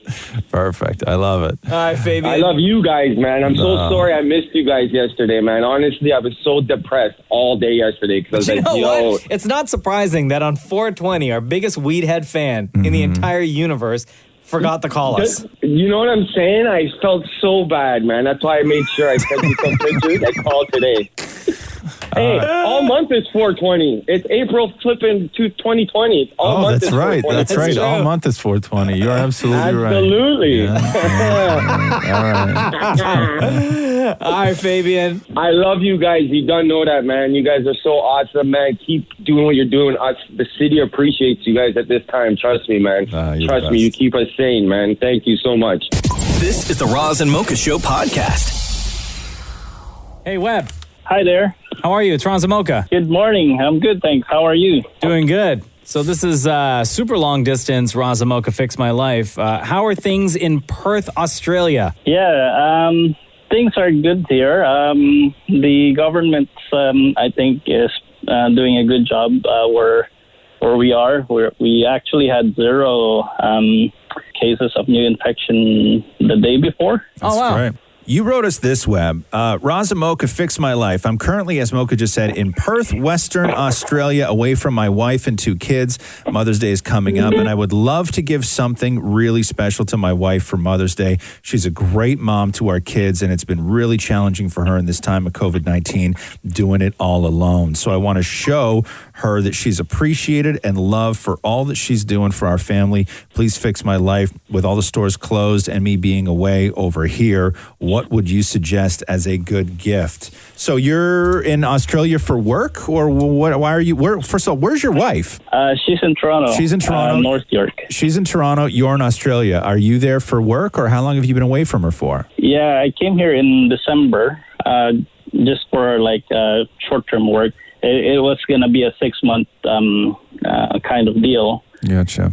And then this thing happened with the COVID, so we're kind of, I think that you're in a fortunate position, and that is that you can get a lot of things still delivered. Yeah. I think that you're okay with that. But if you're looking for something meaningful, I think one of the areas that being in isolation has reopened up for people is there's a lot of sort of kicking it old school. I think a lot of people are doing game nights at home. We're playing board games again. We're doing puzzles. We're playing cards. We're doing all this sort of like non-digital stuff and kicking it a little bit old school. And I would say that in a time like right now, the one thing that I feel would be greatly appreciated, you can also do something else, but I think the one thing that would be greatly appreciated is I would sit in whatever room you're in right now in Perth, Australia, and I would write down every single thing inside of you that you're feeling, handwritten in a letter, stick a stamp on it, and send it to her. Oh, that's a good idea. I really would. I was going to say something similar. We haven't done that. I really would. I would write her the most beautiful letter, all your feelings, all your words, missing her, everything that you've said, how wonderful she is, how she's kicking ass and doing it on her own. And then I would go online and I would find the most plush, glorious, wonderful, softest, award-winning bathrobe that you can find, that money can buy, that you can afford. And I'd have that shipped right along with it. Okay, noted.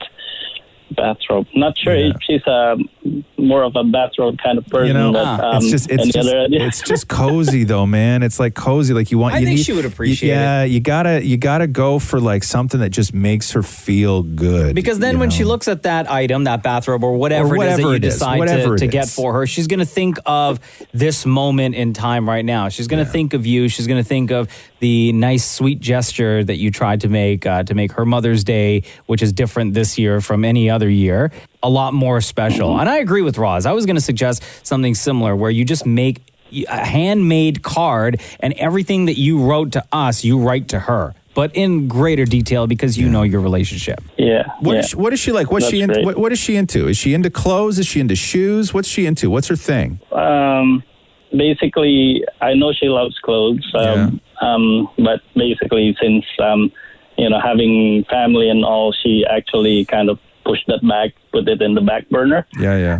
Sometimes she thinks twice before buying it, just because it's not the priority right now. Sure, but find out what those things are, and then just do and sort of pull the trigger on it and do it for her. Like if she is into, and I'm just throwing this out there, if she's like a Jimmy Choo kind of gal, her size, what she likes, her taste. Go online, have a pair delivered, to the house and say, once all this nonsense is over and I jump on a plane and get back there, you're going to wear these and look dynamite. Like, I don't know, something like that. You can do, there's a lot of things you can do. You know what she likes. You can also, there's also things like if you can find online, and I don't know if she's into this, but sort of quarantine gift ideas. If you can find online somebody that does like Zoom art classes or something ridiculous like that, right? And then that's something that you guys can do together. She's in Toronto, you're in Australia. You guys Zoom into whatever art teacher that you've hired to do this online class where you sit there and draw together and you have a glass of wine and she has a glass of wine and the kids are in bed and the time change works and all this other stuff. Like you can do something like that together. Like you can sort of have fun and be present in each other's lives without just sitting there on FaceTime. I think like you can make a small event out of it. I was just going to mention, it's funny how you mentioned game nights. I ordered in a Scrabble for them and then I played with them and the kids online. There you go. Yeah, Perfect. I'm doing long distance. Yeah. Thank you so much. I really am enjoying your show. I'm listening to your podcast, to get through my day today at work. I've started from the beginning, and basically when there's new podcasts out, I go back to that and then go back again to the. So it's been good listening to you, having a laugh, and thank you. No, thank you, Webb. Appreciate it. This is the Roz and Mocha Show podcast. Oh, did you hear about this flight from Fort Lauderdale to St. Louis where they had one passenger on board? No. Yeah, they had one passenger. And when the flight crew went on the microphone to sort of welcome everybody onto the flight, this is how it went down. Hold on. Yeah, it's a flight crew. You got it there. Emergency exit seat with you or not. So for sitting emergency exit. Seat criteria noted on the stage information card on the seat back pocket in front of you. If you feel you cannot perform those functions, talking to Bob. We're talking to Bob. So what she's saying is, I can't hear it. Listen. Thanks for coming along with us. Want to make sure we show you some of this Southwest hospitality. Well, welcome aboard, Bob. Welcome aboard, Bob. Welcome aboard, Bob. Because everything's new now, right? You see all those idiots that showed up at the beach in Florida over the weekend? Oh, dude. So stupid. Don't even. Well, I mean, they did open the beach. It's not like they did anything wrong. I know. But we're I can't even with Florida right now. Or with so much of the states right now. That's why hashtag Florida Moron was trending yesterday. God, people or all weekend. yelling at nurses and everything else in the streets. Terrible. They want, I don't know. Everything is just so, we're at the point now of where the stuff that happens in the streets is not going to calm down. It's only going to get worse down there. And I don't think it's going to happen up here. I don't think we're going to be affected by anything like that. We're a little too level-headed, and I think that we have proper leadership up here. But down there, it is going to get ugly. It's wild. Ugly. Yeah. I saw a video of like a woman yelling at a nurse on the street. For what, though? Tell him to go back to China. No. Yeah, he's a nurse. Yeah. Not like go back, like, you know what I mean? Like, you know, if go, I don't even know the context, but it wasn't a like sort of, I guess it was wildly racist now that I think about it, but it was more of like where the coronavirus was. It's so bad, why don't you go and do that? Like that kind of thing. Because people want to go out of their house, right? They want to go to the house and they want to be free, and it's give me liberty or give me death. You know, something similar. I read something similar. And they'll probably get both. Happened in Markham out here. Really? A woman was in a lineup at a grocery store, and the woman in front of her was yelling at somebody else who's Asian in the supermarket, saying, stay away from me, I don't want to get it. Right. And then when this lady who's telling the story said that she said something to the woman in front of her, then that lady was like, well, I'm scared of you. Yeah. In Mississauga, there was a bylaw officer that gave a ticket to somebody, and that person tried to beat up the cop. Woof. Hey, and they got another ticket. Yeah. What was the ticket for? $780. No, what were they doing though? Sitting on a bench. Oh God, you know, that turns me into a rage head right there. Yeah. Like, I get it. Tell me to move along. Totally. You know? Just tell me to move along. Maybe that person was walking for a little bit. I don't know the full story. And it was like, oh man, let me catch my breath real quick. Yeah. I gotta sit. Yeah. Right? Let me sit for like 2 minutes. Then sit on the grass. Sit on the ground. You'll be no ticket there. What the hell's the difference though? You know? But the bylaw officer could have just said, excuse me. Yeah, move along. Come on. You know the rules, like, hustle. Yeah. Get out of here. I know. It's tough though. I know tickets, $700 tickets for sitting on a bench. It's like we now live there. Yeah. Right? I know. It's wild. It's sad. It's wild, man. And it's cold out. It's freezing outside. This is the Roz and Mocha Show podcast. From Canada to Australia, Simu Liu, star of Kim's Convenience, is currently filming, or he was filming, Roz, the new Marvel movie. Yeah, Shang-Chi and the Legend of the Ten Rings. This was like incredible because one, we love Simu Liu, but two, it's like the next generation of Marvel. So you land the role, you fly to Australia, you start shooting, and then COVID-19 happens. Simu Liu, welcome back to the Roz and Mocha Show. It's my favorite show, guys. I'm so happy. What's going on, How man? you feeling, brother? Good. I'm good. I'm so far away from you guys. It's so great to hear your voices. It feels like home, honestly. Aw, dude. Happy belated birthday, by the way. Thank you. It was, I mean, you didn't miss it by that much. It was just yesterday, and I think it's pretty early in the morning for you guys, right? That's true. So you turned 30 in quarantine in a country that you don't live in, away from like family and friends. That's a milestone to do alone. What did you do? Well, first of all, I turned 31. I would 31, love to sorry. have turned 30. Unfortunately, I am a year older than that, and it's not showing any signs of stopping. So that's disappointing. But on the whole, the birthday actually it was really good. It was really good. In the days leading up to it, I asked some of my fans and followers to, you know, if they would step up and donate to like a hospital or a health network of their choice, and they really stepped up. So honestly, like that's been the most encouraging thing for me is actually, even though I do feel far away from home and everything, I do feel like the world is in a way connected in a way that it hasn't been before. So it's been kind of cool. And then, you know, I just got some really great friends from back home who sent like balloons and stuff and made sure they were delivered to me in Sydney. So nice. I feel very loved. And you finally joined TikTok, huh? Yeah, man, it's tough. I feel like a grandpa on TikTok. I literally learned a renegade dance from a 12-year-old. It was just the most depressing thing because she seemed like she was doing it so naturally, and then I was like, I literally felt like a dinosaur. I was just like, okay, and then I do a body wave and then the clap and then the. Hey, are you filming the Shang-Chi movie in Australia? Is that why you're there still right now? That is why we're there. Although of course, like every other film production, you know, whatever have you in the world, that's kind of been put on hiatus. How far into filming though?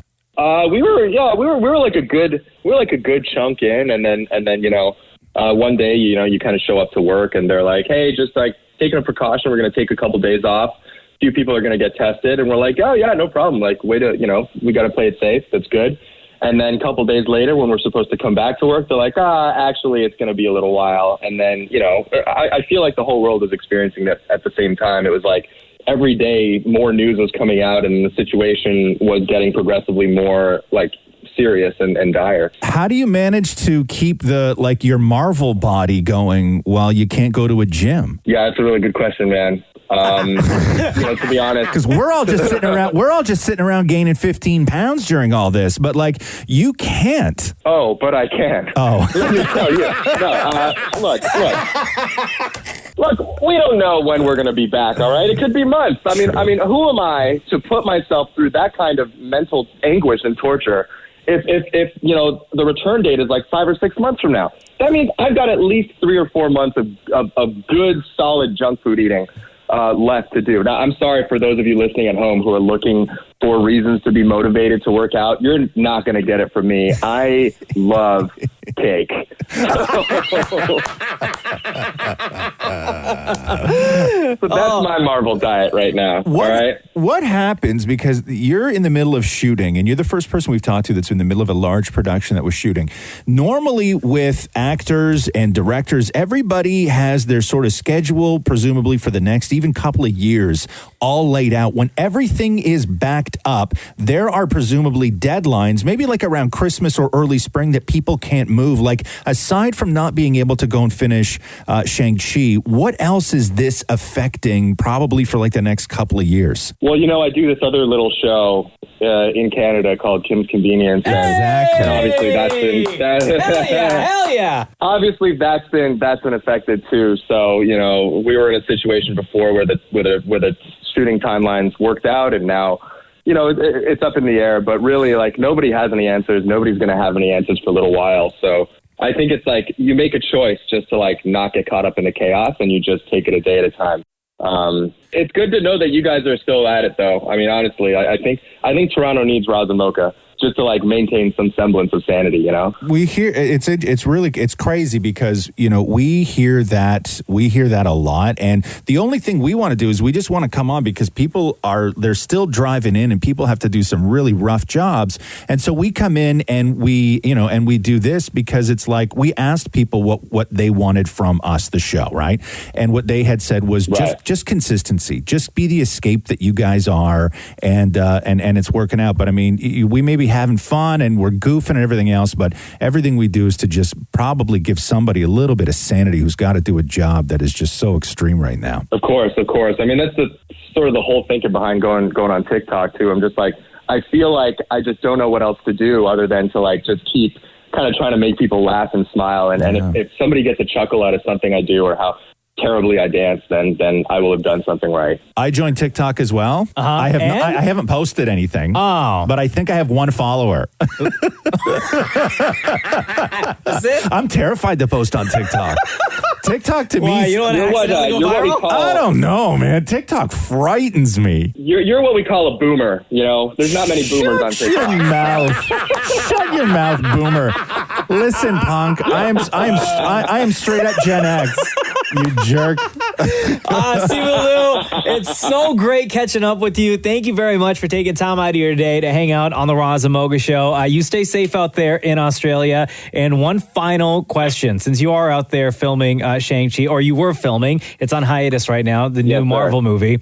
What can you tell us about Phase 4 of the MCU? I can't tell you anything. No, there's no way. There's people listening right now that'll kill me. But I can tell you that the movie's going to be great. And it's gonna have scenes and action and all that stuff like you've never seen before in a Marvel movie or elsewhere. So I promise I won't tell anyone, but will you be in the next Avengers movie? That is a hard no comment from me. And on that note, I think I gotta go. No, I'm kidding. He's like, I got a cake waiting. Yeah. Are you worried that you're going to blow their special effects budget now that when you go back to work, they're going to have to CGI your love handles off? Oh man, I got good genetics. So Okay. All right. Whatever. Whatever. And then Simu Liu, we love you, brother. We'll talk in July. Thank you so much, man. Thank you, guys. Love you too. Keep doing your thing. Roz and Mocha on Kiss. So which movie were you saying, before we went on the air earlier, you were talking about a movie that was going to go, another one that was supposed to hit theaters. Oh, the new Scooby-Doo movie. Is that what it is? That's the latest animated movie that's going to go straight to on demand. So, because I was reading an article that Warner Brothers is possibly rethinking the theatrical model.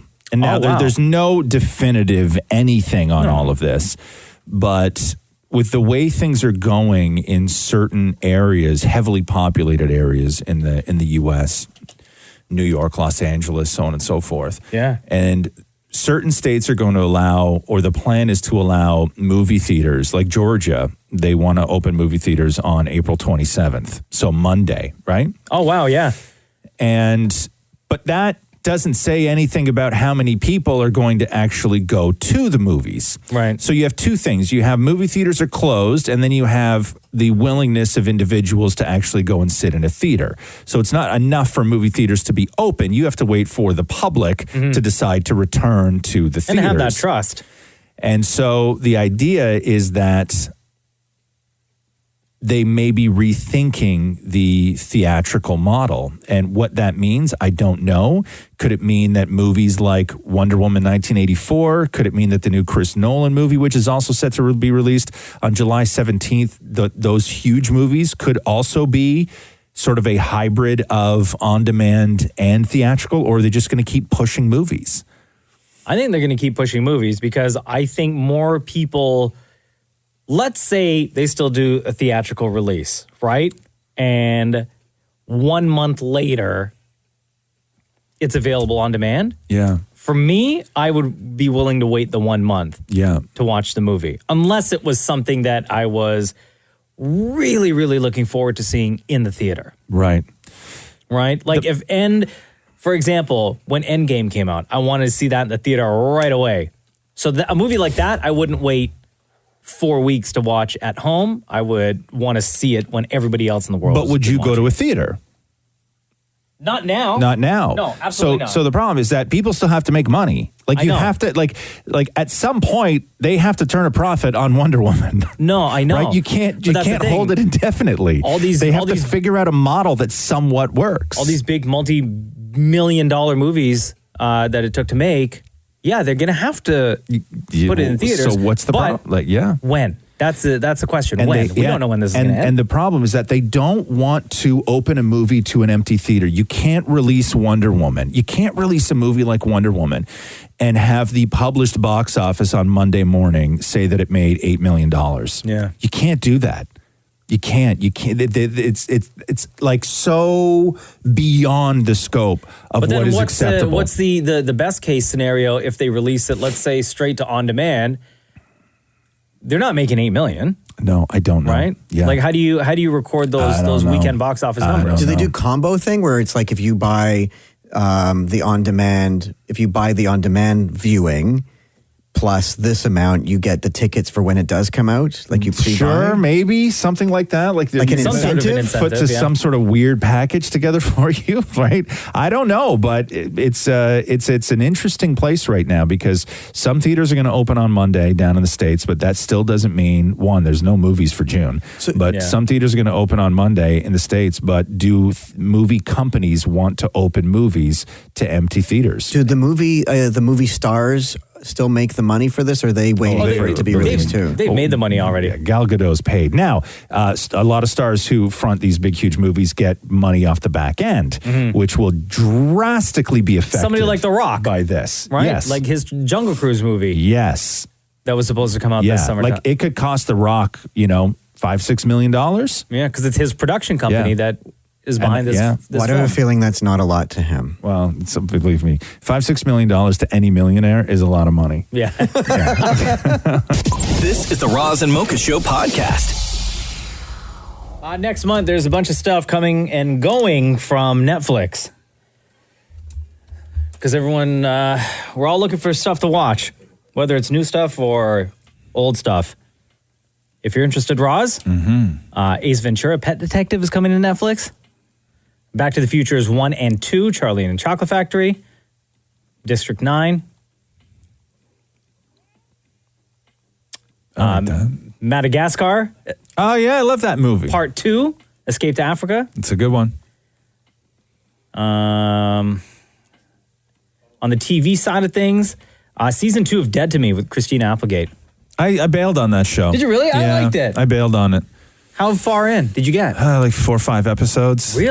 I gave it a really, really good shot. I couldn't, I don't know. I couldn't suspend my disbelief that much of people acting like that. Yeah. Yeah. I liked it. I'm interested in watching that.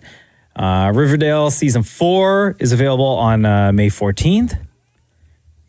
season 5 of She-Ra and the Princess of Power. Oh, yeah? Yeah. That's a good show, too. I didn't even know Trailer Park Boys, they had an animated show. I had no idea they had it. So season 2 for that drops. Have you watched it? No. No? Oh, okay. I want to know because they did that with Corner Gas as well, right? Where but this was first. Yeah. For Trailer Park Boys, I wonder if there's because I haven't seen it. Yeah. If anyone knows, feel free to text 925-555 if you know whether or not they swear. Right. The way they do in the regular show, right? Things that are leaving Netflix. All the Austin Powers movies. Quick thing about Trailer Park Boys that I just learned. They filmed a scene on where the Tiger King was. They filmed a scene at Carol Baskin's place. Oh, did they really? Yeah. Oh, wow. So expiring on May 31st are the 3 Austin Powers movies. If you're a fan of Bob Ross, one of his shows, collection number 1 of Beauty is Everywhere, that is expiring. Ghosts of Girlfriends Past. No, I like that movie. Yeah, that's a Matthew expiring. McConaughey, Jennifer Garner movie, right? Yeah. It was just on TV the other day. But we why do watched things expire? It's Netflix. It's infinite. No, because you only buy the license for that product for so long, right? Oh, so it's not them deciding. It's how long they have the license. Yeah, because for example, Back to the Future, for years ago, all 3 movies were available on Netflix, and then they all of a sudden disappeared for a while, and now they're coming back. Yeah. Naked Gun, parts 1 and 2. Naked Gun movies? Those are leaving Netflix. Yeah. And our movie, Roz. Yeah. On the 1st of May is going to be leaving. No, what movie? What do you mean, what movie? You don't know? Sorry, on May 31st it's leaving. Okay. Our movie.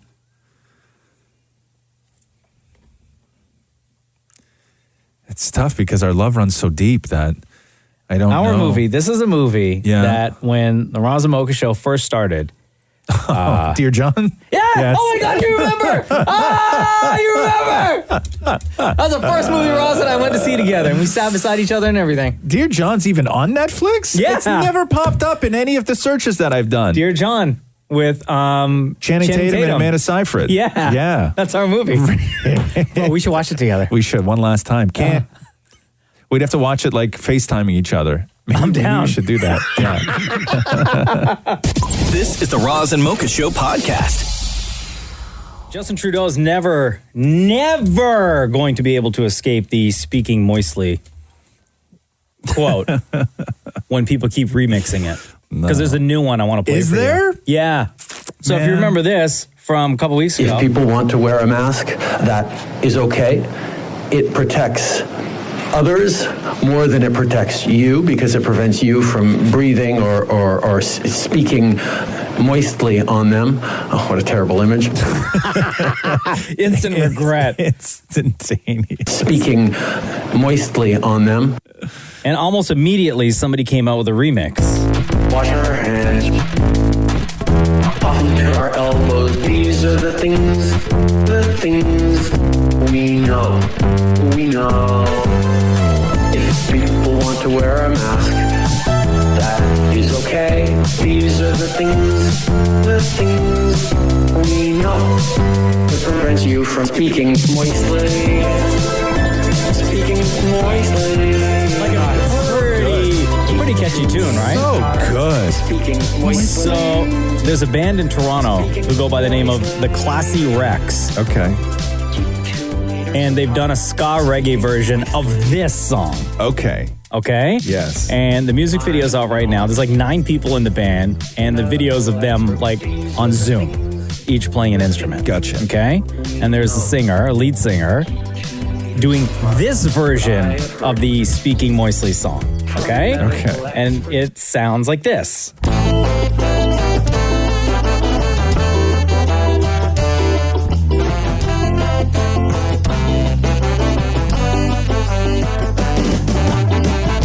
Wash your hands. Carve into our elbow. These are the things we know.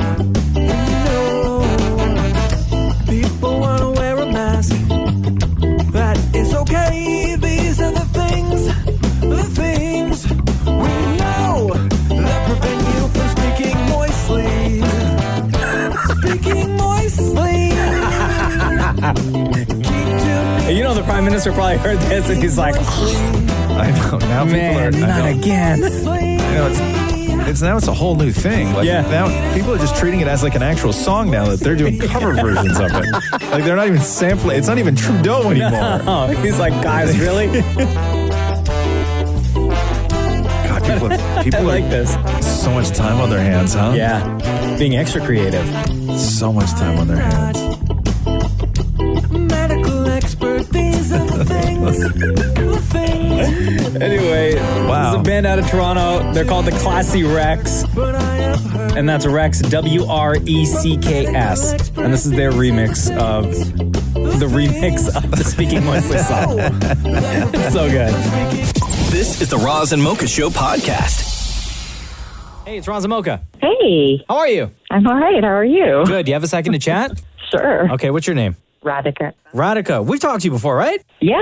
Oh, okay. Because Radhika texted and said she hasn't listened in over a month now. And then today's the first day listening since the last time that she listened. And you were up all night, you said, marking final tests. You're a teacher, I assume?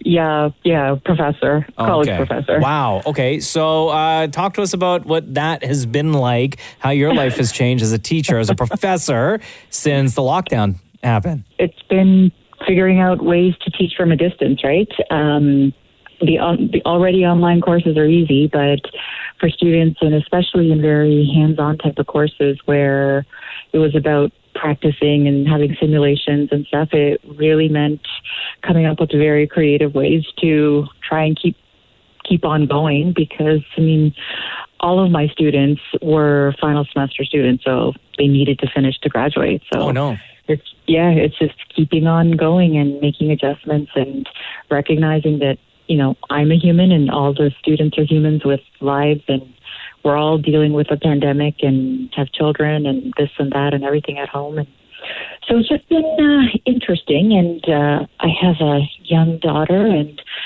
being inside a tiny little condo for 30-something days, and it's been interesting. And are you doing like Zoom classes, or is it just like you email out like what the students have to do and then they just have to submit when it's due? No. I've had synchronous classes, so it's been whether it's Zoom or using some form of virtual classroom where we actually meet in person. Oh, okay. What do you teach? Yeah. What field do these kids go into? I teach human resource management, so Gotcha. it's the alternative dispute resolution and industrial relations courses that I teach this semester. Yeah. So your students don't have, because I was thinking about this the other day where my kid's at home doing work, but she's in primary school. But like, what do you do if you have to, if part of your curriculum in order to graduate within the next couple of weeks, what if it's like lab work? Like, what do you do? Like, what do these students do? I don't even know. Some of my guys have been struggling with that. I don't know what aircraft or mechanics type people would be doing, but some of the professors in hospitality or in like culinary and baking and stuff, I think they've just been having students do things at home and trying to figure out a way to assess it. Another friend of mine teaches aesthetics, and she's like, what am I supposed to do? How do I actually teach? Usually I'd hold their hand and show them how to do a manicure and fix their technique, and I can't do that. So we're going to need all those people when this is over. Oh my God, are we ever? You know what I mean? Are we There's going to be a lot of recent graduates from aesthetics who are going to have more work than they know how to handle when all this is over. A lot of eyebrows going to be fixed. Yeah. I've been trying to do my own eyebrows. Probably should stop. Yeah, no, I know. There's a lot of busted people, but I think people. I think there's a lot of people though jumping the gun. Everybody's, we're like a little over a month now, and everybody's like, oh my God, they're getting their dogs to cut their hair and stuff like this. Like, just, you know what I mean? Like, just we can. I wouldn't trust my dog with a pair of scissors. We can all deal with a little bit of long hair for a while. Okay, it's like it's not a priority. No, I know, but like when you're used to it being a certain way, and then once it gets to a point where you would typically get your hair cut or do something. But you can't. But you can't, yes, of course. Right? No, but I know. Roz, it matters where the hair is. No, but when you look at your options though, okay, it's not like you need a haircut so you go and get a haircut. I understand that mentality. But when you need a haircut and you're your 10-year-old has scissors and they're doing your bangs. Like that's a problem, right? I would go, let the bangs grow. Yes, that's a problem. Why risk it? Hey, Radhika, welcome back to the Roz and Mocha Show. It's been a month since you've listened. Thank you for your text. Oh, my God, I've missed you guys. And you know what? I've been scared for the reality that the show might not be on, so I just decided that I wouldn't even turn the radio on. No, we're here. Have you been checking out our podcast? We still release new podcasts every week. I know, but I wouldn't know. I'm too scared, so I just didn't. And then I realized that. What do you mean too scared? Wait, are you scared to check to see if there's a new podcast? The possibility that you guys are, I don't know, not together and not happening. I don't know. I don't know. It's all a mental vortex. Okay. If it's been a month, you have 10 podcasts to catch up on. Yeah. I'll get caught up. Okay. Radhika, it was amazing talking to you. Thank you very much for listening. Between Roz and Mocha, who's your favorite? No worries. Thank you guys. I love you guys so much. It's Mocha. Roz, you knew that, right? Why would I know that? Because I started saying it's. Yeah, whenever, I know. No, whenever a little bit of hesitation happens. I know. Stop. Just. It's a Scarborough thing, and Here we go. And the energy. Oh yeah, the energy, right? It's the optimism. The optimism. Yeah, not the curmudgeousness. Why can't people say they just like Mocha better? Nobody, when they say this, right? When somebody calls in and says that I'm their favorite, they do not then go through a shopping list of reasons why they don't like Mocha. That only happens with me. All right. Well, not everybody can be a smooth, cool dude. Oh, God. There we go. You know what I mean? Yeah, thanks. All right, cool. Radhika, we love you. Take care. Have a good day. Too. Bye. You too. Bye. This is the Roz and Mocha Show podcast. Did you watch that big thing on Saturday? Oh, God, yeah. Did you? I didn't. You didn't at all? No, I caught up on some of the highlights the day before. We don't do a lot of talking about COVID-19 in the house. And when we tuned in right at the beginning, it was a big thing talking about people dying and this kind of thing. And that is the reality. And that is where all the money is going to, is all the frontline workers. But I couldn't watch. So good thing you didn't, because I watched the whole thing. Yeah. And it was, in and out, it was on in the background. I understand the intent of what it was supposed to be. I truly do. And I fully support the frontline workers. And I love some of the footage that they showed. Some of it broke my heart. I almost cried at the part when they were talking about the teachers. And that's exactly what happened when I tuned in. Kids not being able to see their teachers, right? Because we're going through a thing in our house with our toddler. That is the exact moment when I tuned in and we were all sitting there because we were hyped about him. But the entire show was a downer. Yeah. Every single performance that took place, they were all downers. Yeah. I would have been okay if it was a mix where, sure, you had the sentimental performances, but mixed in with something upbeat. Yes. Right? Something fun, something happy, something that gives you hope, as opposed to 2 hours of just nonstop downer moments. Yes.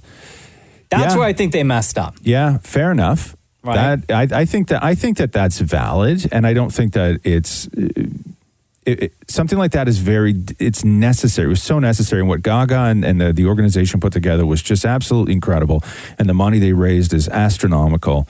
But it was just a crazy amount of money. It was too much because we don't do that in the house. We don't have those conversations in the house.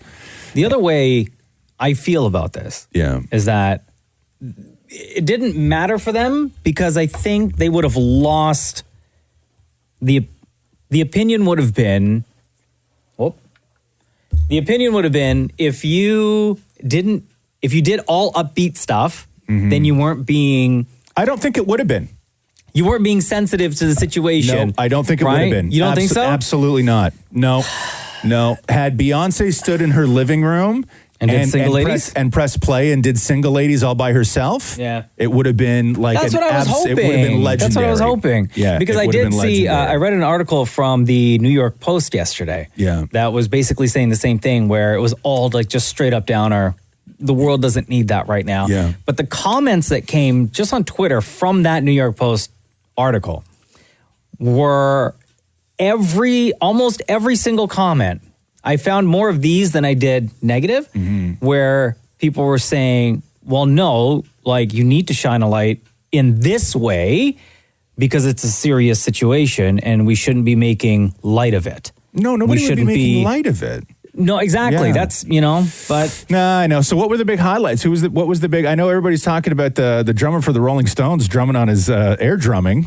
Camila Cabello and Shawn Mendes singing. What'd they do? It's a Wonderful World. Right, yeah. How'd that go? At the piano. That was all right. Yeah.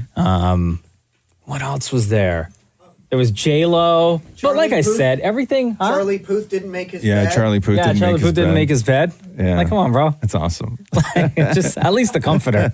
Like, straighten it out, bro. What do you have over there? Do you have 2 seconds of Camila Cabello for me with Shawn Mendes? Here. Yeah, hold on. If my computer would work. There we go. I hear babies cry. I watch them go. Yo, Shawn Mendes need a haircut though, still. They learn much more than I'll ever know. And I think to myself, Like beautiful voices, but just doing this at home, huh? what a wonderful world. Oh, I think to myself, just imagine 2 hours of this. 2 hours, bro. what a wonderful world. It's still a wonderful world. Yeah, I mean, it's beautiful. All the pain that we've been through, all the fears in the head, I still think to myself, what a wonderful world. They should do a whole album, these two. Oh, absolutely. Yeah, they should do a whole album. There you go. It's Camila Cabello and Shawn Mendes from Saturday Night. This is the Roz and Mocha Show podcast. Scott McGillivray's got a new show called Scott's Vacation House Rules that'll debut Sunday at 9 p.m. on HGTV. Breathing new life into homes for people looking to either rent out or live in like super hot vacation destination areas. Scott McGillivray, welcome back to the Roz and Mocha Show. What's going on, guys? It feels like we haven't talked to you in forever. Yeah, well, you've got someone over there who sounds just like me, so if you miss me... That's right, Shem. It's true. We've been told that you and Shem both sound exactly the same. How's quarantine going? How's everything with the family? Yeah, we're settling in over here. We've got some space. We're hanging out in the yard. I'm picking up some new hobbies. I think I'm kind of into it. I'm just like, all right, I could do this for another month now. Your beard is thick, bro. Oh, yeah. My beard game is strong. It is. Are you going to keep it? Are you going to keep it? Well, I basically, when they sort of announced this whole thing, I basically said, I'm not cutting my beard. I'm going to grow a beard. There's a great opportunity to grow a beard. So I'm just going to keep growing it, and we'll see. You guys are beardos as well. No, so we are. Know what it's all about. But these are like pre-COVID beards, though, man. Yeah. Like years and years of beards. But you don't know somebody. Like I've seen you with stubble and that, but I've never seen you with a full beard. Like it's thick. Like you look like a G.I. Joe. Like it's like, like it's thick, man. What does your family think? Do they like it, or are they asking you to shave it? Oh, my wife is like, it's disgusting. It's disgusting. Which is slightly motivating me to keep going. Yeah. I'm like, well, it sounds terrible. She can't leave you. That's right. Stuck here. Not allowed. You've got no choice. Good. So this Sunday, 9 p.m., you have a new show on HGTV, Scott's Vacation House Rules. Absolutely, yeah. And, I don't want to, stir anything up over there, but it's kind of inspired from Roz, like we did a show with him years ago, and it was just the best show we ever did. And I finally said, that's it. We're focusing all our energy on just doing shows like this. Now, is it like people who already have property there, they're looking to spruce up, or people looking to invest in the market in these particular areas? It's a bit of a mix. We have some people that are obviously they're looking at what's the newest and greatest and most profitable sort of venture in real estate. And clearly the short-term vacation rental market is super lucrative. It's got the highest growth out of any category out there right now in real estate investing. But a lot of people are already kind of set up for this. They may have a property, or they're inheriting a property, or they're struggling to keep a family property in the family. So this is it's a solution for some of our, like the first episode is all about helping people keep a property in the family. And they just didn't even know this was an option for them. Right. So it was not only, transformation of the space, which is major, but it was a bit of a mind shift for the homeowners as well. So it is a new concept for a lot of people. The theme song for the show. Yeah. Bro, I'm taking it next level. Your fans, because you used, what was the name of the boy band you were in years ago? Oh, geez. Next Element. Next Element. we have to provide context, okay? I'm not goofing on you. Okay, so you're a singer, and you've been a performer, and you've been in bands and everything else, and your fans have forever said, when are you going to get back into music again? Right? Yeah, so is this you now officially getting back into music? Well, I've had a lot of time to think over the last 6 or 7 weeks, and during post-production, I started picking up my guitar, started thinking about some music stuff, and came up with the theme song for the show, and then started writing more songs. So yeah, I've always kind of been into music. I've just never really had the time or opportunity to share it. So it's a bit of behind the scenes. You guys are sort of the first people to know about this, and maybe there'll be more music coming down the road. I don't know. Wait, are you talking about a potential reunion of Next Element? I don't know if our dance skills, we're not going to be a boy band. We're going to be a man band at this point. Yeah. There's nothing wrong with a man band.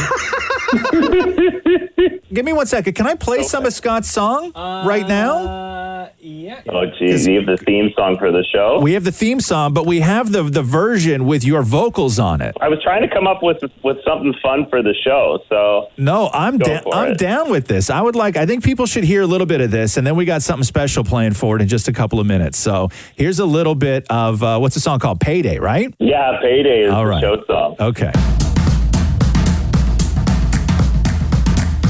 Working all night, sleeping all day, not gonna stop till the big payday. All right. I'm on my way. Yeah. Been working so long, it's time to go home. I'm on my way to the big payday. I'm on my way. Here comes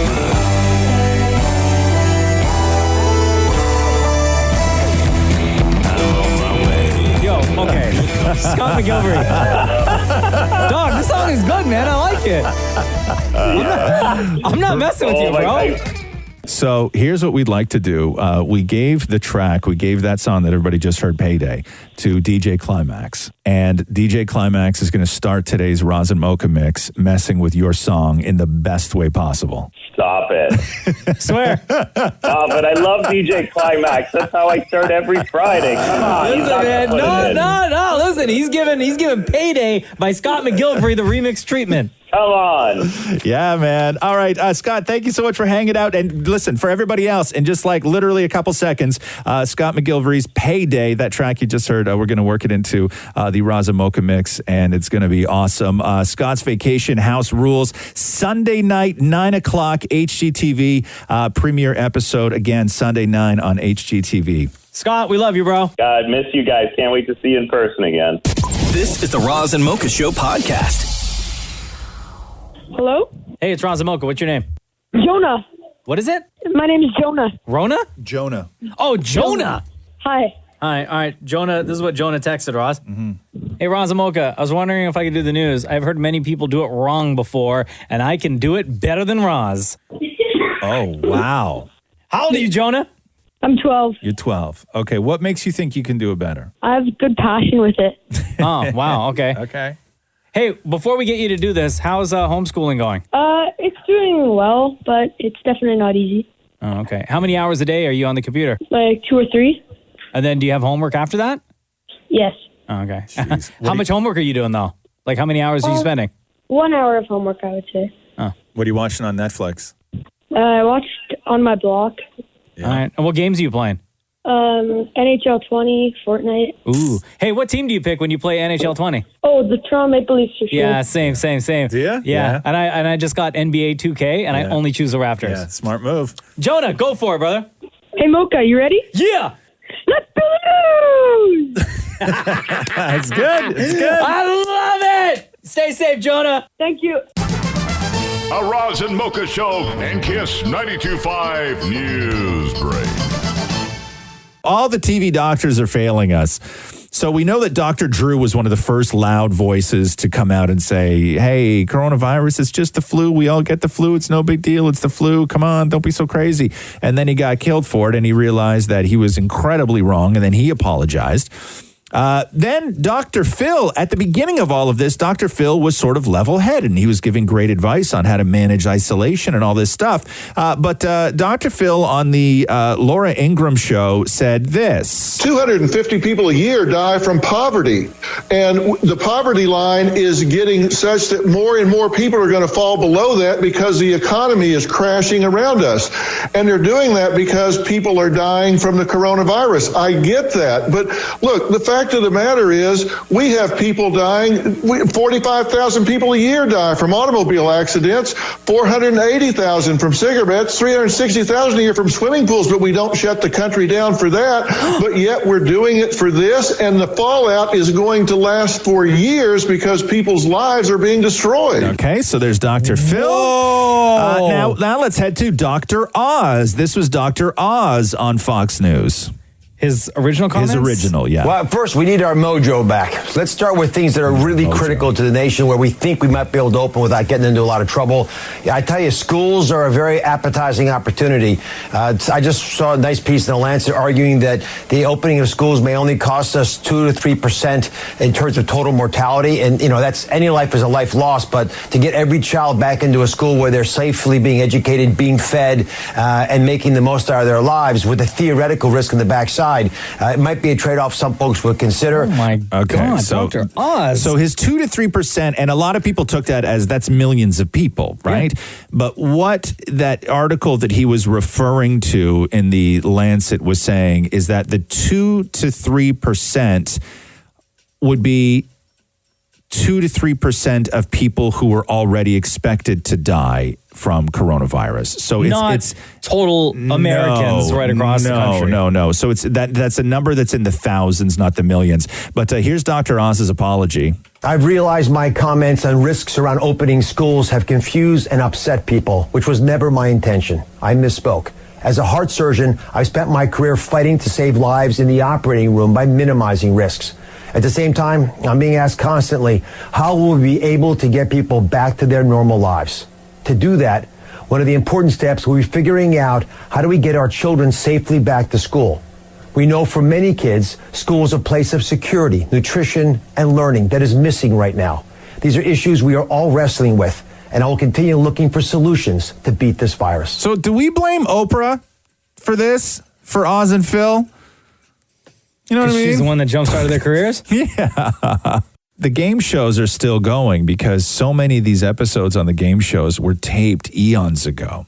And some poor sucker on The Price is Right yesterday won the worst prize ever. So listen to this. This is a once-in-a-lifetime kind of prize. It's a trip to the Stanley Cup Finals. You'll attend the 2020 Stanley Cup Finals, where you'll watch the Eastern and Western Conference champions duke it out for the chance to win the most iconic trophy in sports. Yeah, you got it. Right? No! So the guy won. The guy won, but the problem, no hockey. It sucks. And even if they do wind up doing some sort of Stanley Cup tournament, there's going to be no fans. Yeah, that so sucks. The prize is worth, the value of the prize, they said $13,000. So what, they'll just give them the money for it? I don't know what you do with that at that point. I'm sure that they're guaranteed. What? They gave them the money? Yeah, well, there you go. And then over on Jeopardy, we all know this, that the people that go on Jeopardy are just like next level smart, right? They're smarter than just the average sort of person. And so if they make a mistake, oftentimes it's very difficult to judge them just because of the knowledge that they already have. Sure. But sometimes some mistakes are just plain inexcusable. Like one of the topics covered in a Major League Baseball course at Arizona State is this player who broke the color barrier in 1947. Oh, that's easy. Chauka. It was Babe Ruth? Nope. Nathaniel. Who is Jackie Robinson? Yes. Who's the fat white guy? Babe Ruth. Oh no. Yeah. You know, and it's one of those things where baseball may not be your thing, but you know a couple of the legendary names in your head. Jackie Robinson is probably in there somewhere, but it's filed, right? Yeah. And you're like, okay, who's the most famous Babe Ruth? Yeah. Okay. No. That question could have been anything about baseball, and the answer still would have been Babe Ruth. Babe Ruth. Damn. As of noon today, people flying to or from Canadian airports will be required to wear face masks. Transportation Canada passengers will not be allowed to board planes unless they have non-medical face coverings to try to slow the spread of COVID-19. People will only have to wear the masks when they have to be close to others, such as at screening points or if the planes are crowded. Now, if you show up at the airport and you don't have a mask, will they give you one? I don't think so. It's no, I think all it's on up you. to the I think it's up to the individual. Kind of figured that. Yeah. How am I supposed to drink my wine out of a straw? Very carefully. Yeah. Well, I guess it looks like I'm not traveling anywhere. If I can't get drunk on a plane, what's the point of flying? Are they still serving alcohol on planes? Do we know that? That I don't know. Not. Probably not. So what's the point then? What's the point exactly? All that time up in the air, nothing to do. What else are you supposed to do? Right? I can't touch the screen in front of me. Oh, hell no. Hell no. Right? Can't touch anything. No, nothing. What am I supposed to do? Just like think? Sit there and watch Netflix on my phone? Please. Boring. Comic-Con is canceled for the first time due to coronavirus. It will return next year, they say. So no Comic-Con. That was slated to happen in July. Liam Payne was doing an IG Live with Swedish DJ Alesso, who he's been working with, and then just all the questions that started flooding in were all people wanting to know about a One Direction 10-year anniversary reunion. And this is what Liam said. I can't say too much. It was actually, Louis told me off for revealing a bit of our plans the other day. So you guys get me like group telling offs on the group chat. So the group has a group chat. Yeah, so the group has a group chat, and he said that he was told off for saying too much about the 1D, but even just saying that is too much. I want to know, the only thing I want to know is if Zayn is part of that group chat. Yeah, I know. Well, I assume not. Well, the story came out last week, and I don't know if it's changed. Maury, can you check to see if Zayn is following any of those guys? Because the story came out that they all started following Zayn. Yeah. But Zayn wasn't following them back. Ooh, so like call them out? Right. I don't know. Be like, yeah. hey, yo, man, we're here. I know. So that's the interesting thing. But a 1D 10th anniversary reunion would be great. Yeah. Because I think that the way that they've all... I actually don't think that Zayn fits into the band anymore, musically. What? He's only following his girlfriend and 27 of his own fan accounts. Oh, really? Oh, so none of the guys, huh? Yeah, Zayn ain't going to be a part of that reunion. He is that petty, literally all his fan accounts. How many people does he follow? 27. 27 people? And yeah, look, it's Zayn. They're all his fan accounts. Oh my God, that's awesome. That is exactly what Twitter's for. According to new court documents, Prince Harry apparently pleaded with Thomas Markle to get in touch with Meghan before the wedding. Oh, yeah? So according to the Guardian, the messages in question were revealed in court documents filed in High Court today. As Meghan's battle against the Associated Newspaper, the publisher of Mail on Sunday and Mail Online, continues. Harry pleaded in one text saying, quote, Tom, Harry again, really need to speak to you. You do not need to apologize. We understand the circumstances, but, quote, going public will only make the situation worse. If you love Meg and want to make it right, please call me. And there are two other options which don't involve you having to speak to the media, who incidentally created this whole situation. So please call me so I can explain. Meg and I are not angry. We just need to speak to you. Thanks. And then he added, and any speaking to the press will backfire. Trust me, Tom. Only we can help you, as we have been trying from day one. By the way, when Harry texts, he doesn't spell U-Y-O-U. He just writes U. Like the letter U. Yeah. He's one of those. And? What? I do that. Do you? All the time. No, you don't. Yeah, I do. You've never done it to me. Because I know you don't like it. Yeah, okay. But you do that with everybody else? Yeah. Really? You're one of those? Yeah. Interesting. And on the flip side of this, Hagen. Megan and Harry. Oh my God, that should be their new together name, Hagen. Okay, so Hagen fired off a letter basically stating that they're cutting off, this is during the ongoing lawsuit, cutting off the Daily Mail, the Sun, the Express, and the Mirror, basically saying that they will not participate in any story or give comment. They have zero access and they are out of their lives completely to those 4 publications. Part of the statement read that they've seen family members and complete strangers, quote, have their lives completely pulled apart for no good reason, other than the fact that salacious gossip boosts advertising revenue. There is real human cost to this way of doing business, and it affects every corner of society, as part of their statement. Hey, because of coronavirus, has that halted their plans to move to LA? They're in LA. They're already there, right? Yeah. They moved in, like everything's furnished. Yeah. They're in LA. Cool. Here's this. Let me know what you think of this idea. So in the UK, the Children's Commissioner, a woman named Anne Longfield, floated the idea that if and when schools are allowed to reopen, if they should just roll through summer. How you mean? What? With school. What? No. So let's say that schools are open, if schools can open in June, then they take June and roll through all the way to all the time that kids missed from school. So no summer break. Having a crazy, loud, full of energy toddler at home? Yeah. I'm actually open to that idea. Well, you're easy. You can just send the kid to daycare. He won't know the difference, right? But I need that break. And then the education secretary, Gavin Williamson, said, hell no, they will not be opening up the schools they're for not going to do that. Are you kidding me? Yeah. No student wants that. Could you imagine? Could you imagine being Anne Longfield's kid? Right? Mom! What are you doing? If it was all her idea. I'm getting all these texts from my friends now. You're ruining everything. What are you doing? Mom!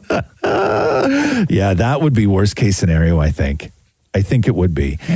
People tried to cancel Adam Driver on Twitter this morning. If you're wondering why Adam Driver's is over party was trending. Kylo Ren, what did he do? Because people were calling him Islamophobic, which is wild. What did he say? Because he was a Marine. Because after 9/11, he enlisted in the Marines. Okay. And people took that as, I don't know why now they decide to go after Adam Driver, but they took that as he wanted to take out revenge on Muslims.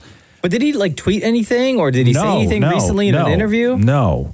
So all of a sudden now? All of a sudden now, yes. But Adam Driver joined the Marines, but I don't think Adam Driver actually served. He wasn't deployed anywhere.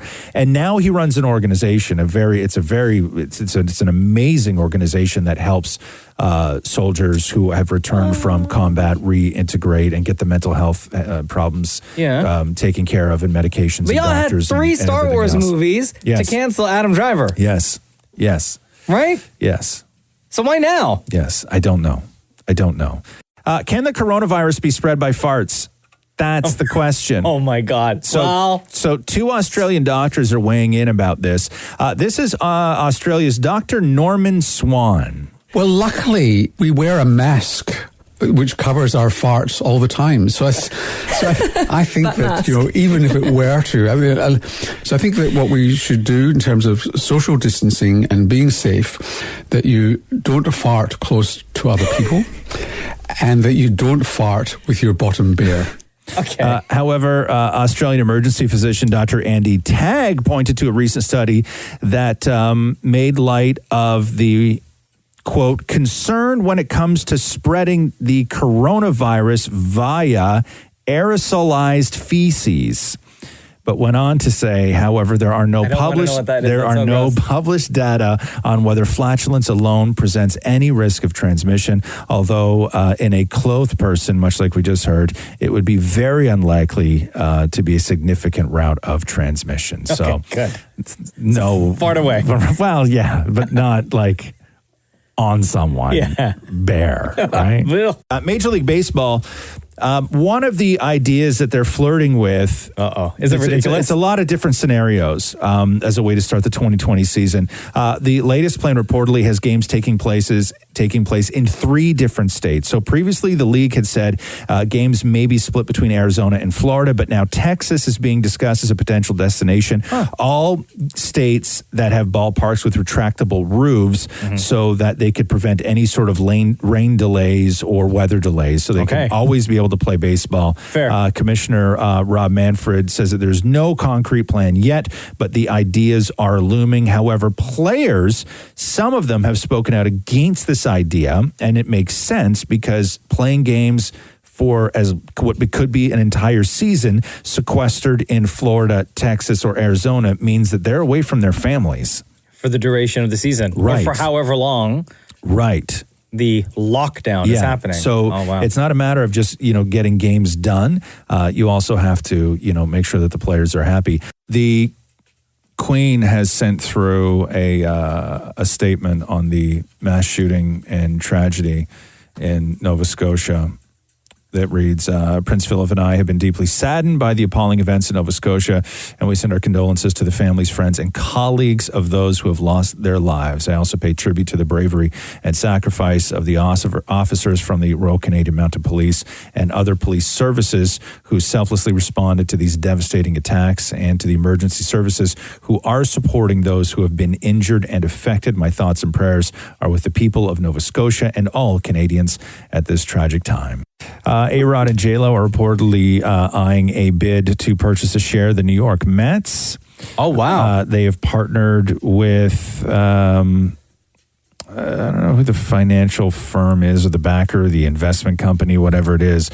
But they're worth about $700 million combined, which, even if they spent every dollar they had, would be a fraction of what it's going to take to buy a portion of the Mets. So because I think the Mets is like the 5th most valuable team in Major League I didn't know Baseball. that. It's up in the billions. Wow. Now they're not going to outright buy it, but there's people who are vying for portions of the Mets, and it's looking like. I wonder how they break that up. Yeah, percentage. It's like stock. You can sell your percentage of the Mets pending the controlling owner's approval.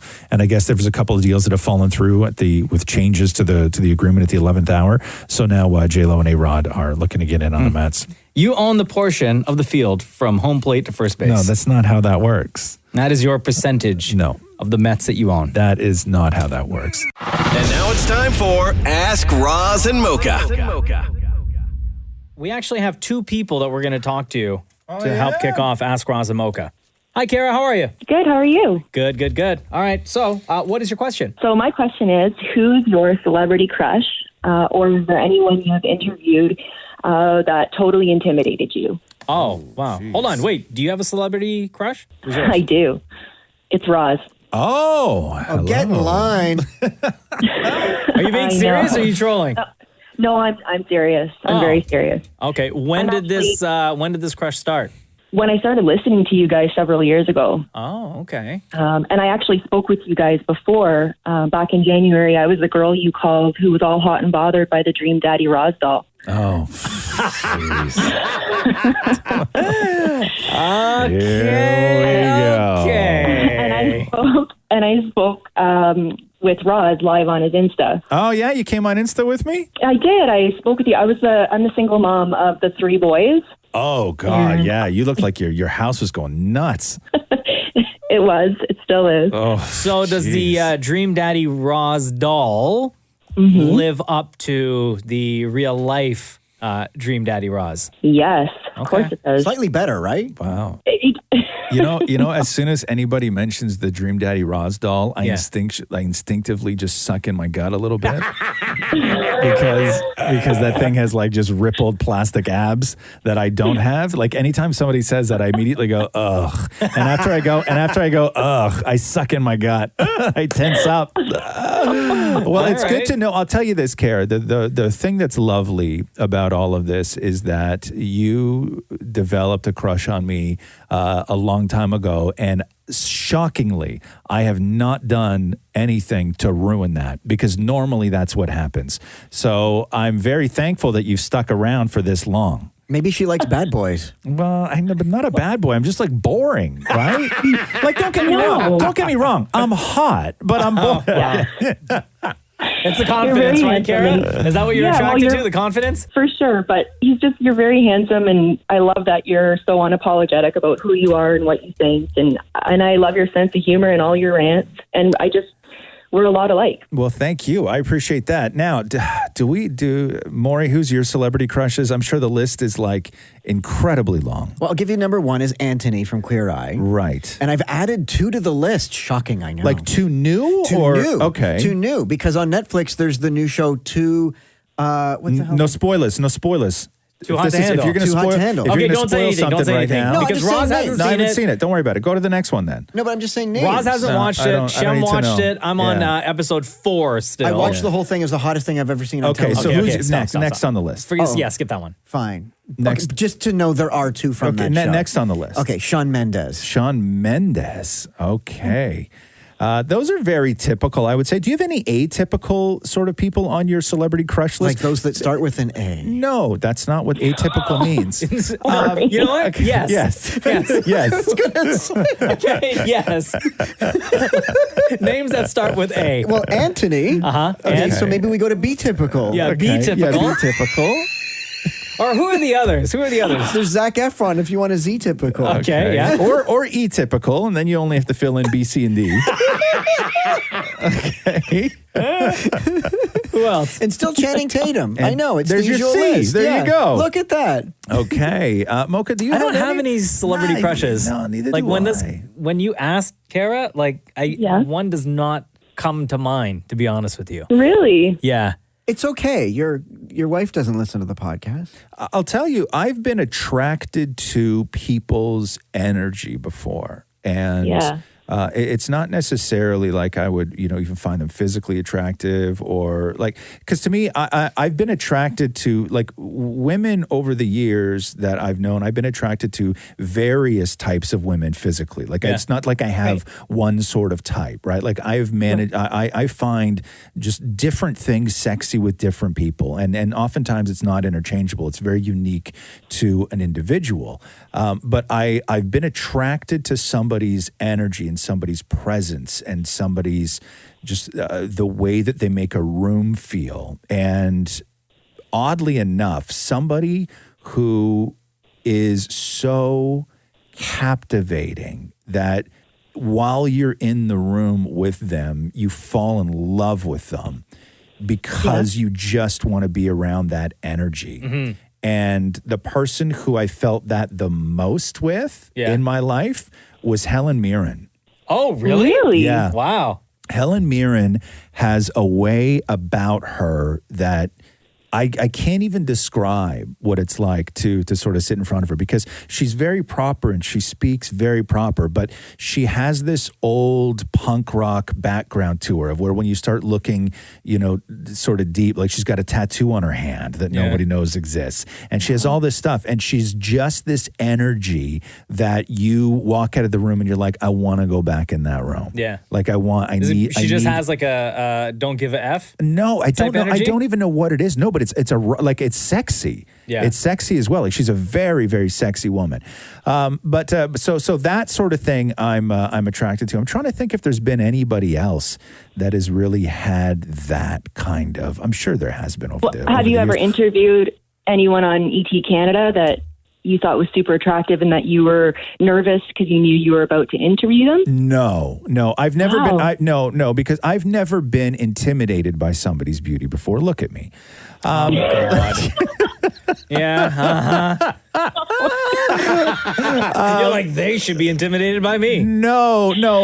I've been in the presence of like beautiful people before who are wearing very little clothes, and you're just like, oh my God, did I just look? Oh my God, I think I just looked. Did I just look? Damn, I just looked, thinking I was not looking. You know what I mean? Like that. I've been in those situations before because sometimes you just can't help it. It's like just physical beauty is physical beauty, right? I'm trying to think of who else that I found has that thing.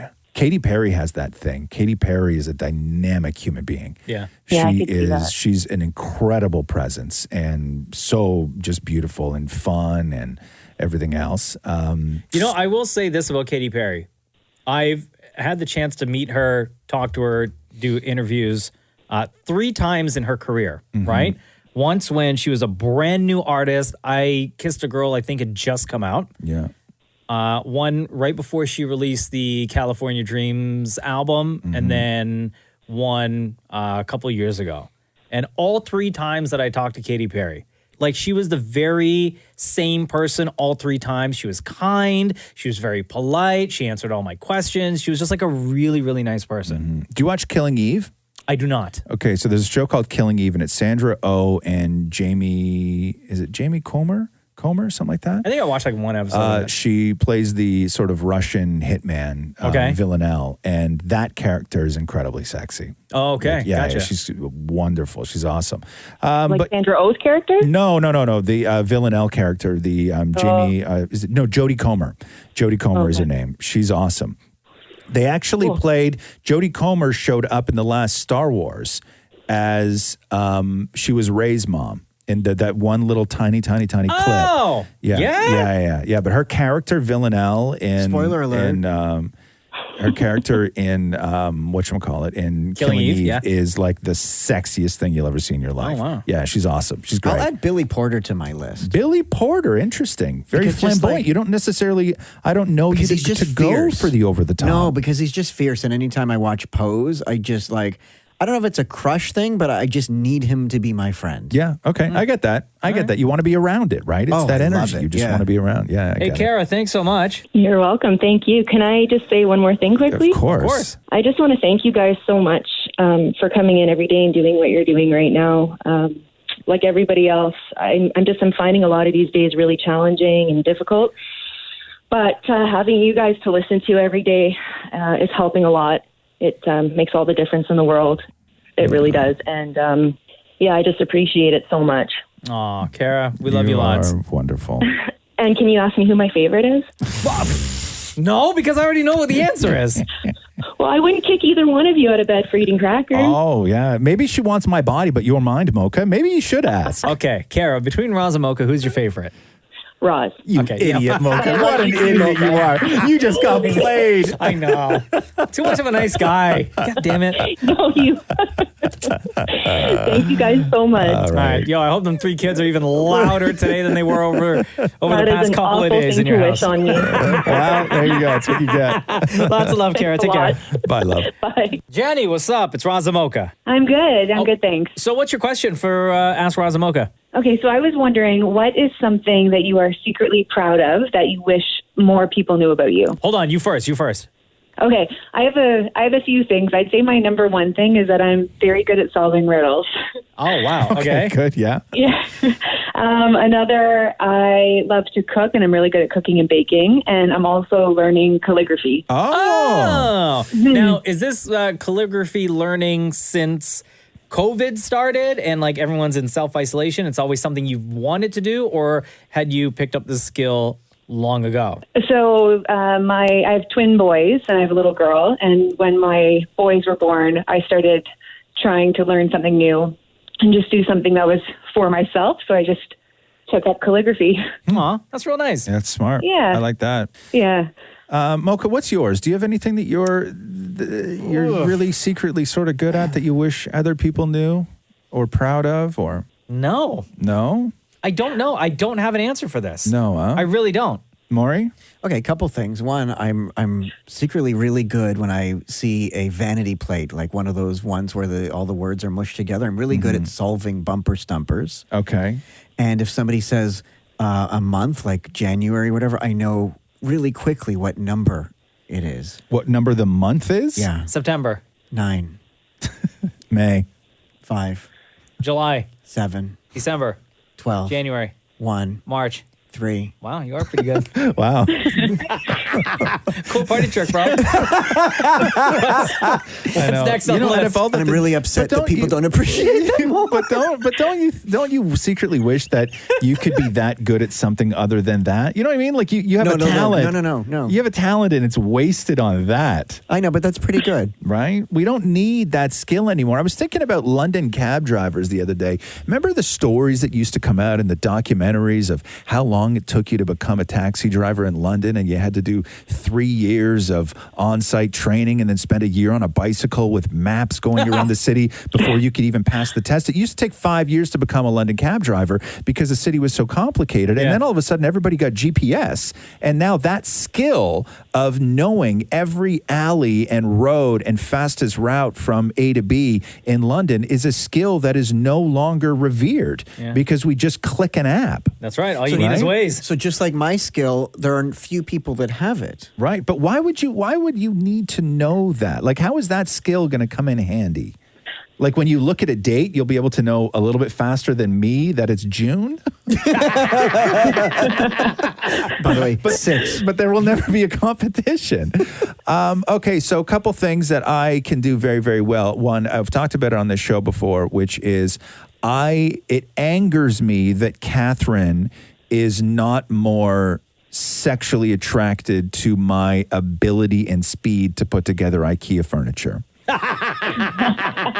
Right? Like I think that she should because I've done it before with no notes and no instructions, and she'll leave the room and come back in and the thing is done. And at that point she should be ripping off her clothes. Right? Because I've just done instructions is impressive. Thank you. I've just done what most people cannot. She doesn't care though. And then I would say that my other thing that I am really good at, and it was almost going to be my career, is that I started with, sort of design and architecture when I was in high school. And then I designed a house and won a competition in all of Ontario, I think it was, for that. And then a builder actually bought my house plans and I got money for it. And I did that when I was like 18. And then even now, like everything that I do with just any sort of renovation or anything like that, I do all the drawings myself on computer, all the wall widths, all the where ideal plumbing placement should be, like all of that stuff, where windows should be for best sort of circulation of air, like all that stuff I do. Yeah. But I'm pretty good at it. I'm not great at it. I would never take money to do it, but I can do it in my own place. I can spend my own money to do it.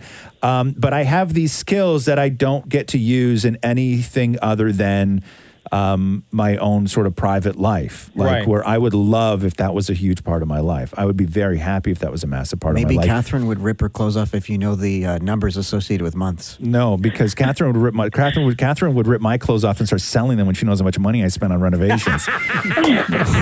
That's true. Right? So did the person who bought your plans actually build the house? I think they did. So what happened is that they put the plans, it was all over, maybe it was Canada. They put all the house plans from in that category together, and then they were voted on at this sort of big thing that happens every year by architectural and design professionals, and then they vote on large house design, small house design, all this other stuff, and I won the small house design. And part of the winning was you got a check, and the company who sponsored the event bought your plans. Wow. Basically. And so the last I heard years ago in the early 90s, was that they had built the house as part of a design plan. Yeah. But I don't know where. Did it have shiplap? Did it have what? Shiplap? No, it didn't. I didn't do that part, Maury. Stop goofing on my story, Maury. I'm really proud of this. See, This you is why I found don't out tell where it people. was. You This is could why bring a this is why I friend don't and tell drive them people. away. This is why I don't I'm tell just people. trying to sound smart with terms I know from HGTV. No, you have no idea what you're talking about. This is why I don't tell people this stuff. Is there a way Because, you can find out? No, there's no way. I've tried. I've tried. The organization doesn't exist anymore. Oh, man. That did it. Yeah. So that was that. So I think stuff like that. And then I just wind up keep spending more money and building more things in my own life just to sort of get that desire that I have to do this stuff out of my system. Right. And so that's sort of where I am. And you did a lot of renovations, right, on your cottage? I've done a ton, and I just ripped off a wall and added another 650 square feet. Yeah. Because I needed to do something. Okay, I have two things I just thought of. Okay, Yeah. number one, I enjoy photography and videography. Right, so I spend a lot of my time on YouTube watching stuff on that, which I'm trying to get better. That's like my hobby outside of work. The other thing, and this is really stupid, so don't laugh, guys. No, but one thing that I'm really, really proud of is the way I organize all of our garbage and recycling when it comes time for fair enough. Again, the day to take the stuff out to the curb. Why is your wife not ripping her clothes off when she goes out and she looks at those bins and how perfect they are? So like everything is like I will go through this. I spend so much because our pickup days are Tuesdays, right? Yeah. So much of my Monday nights I will be in the garage and I have like an empty recycling bin and then one that's full. And what I will do is go through the full one and start taking stuff out and putting them into the empty one. And if I find a box that hadn't been crushed properly, I will get a knife and I'll slice it open and crush the box properly and put it into the empty recycling bin. And then if we have boxes that are a little bit too big, I will crush those and I'll neatly tape them or wrap them with string and put them out at the curb. And when I put my garbage bins, when I put my garbage bins out, the handle for the garbage bin is always facing out. So when the person comes to pick up the garbage, the handle's right there ready for them to... It's more of a courtesy thing. You know what's interesting? We're not allowed to do that. I always used to put handle out, and we were told handle goes in because what they do is they grab it from the front and just drag it, and as they swing it, so it means they don't have to turn it to get the little thing on the truck to pick it up.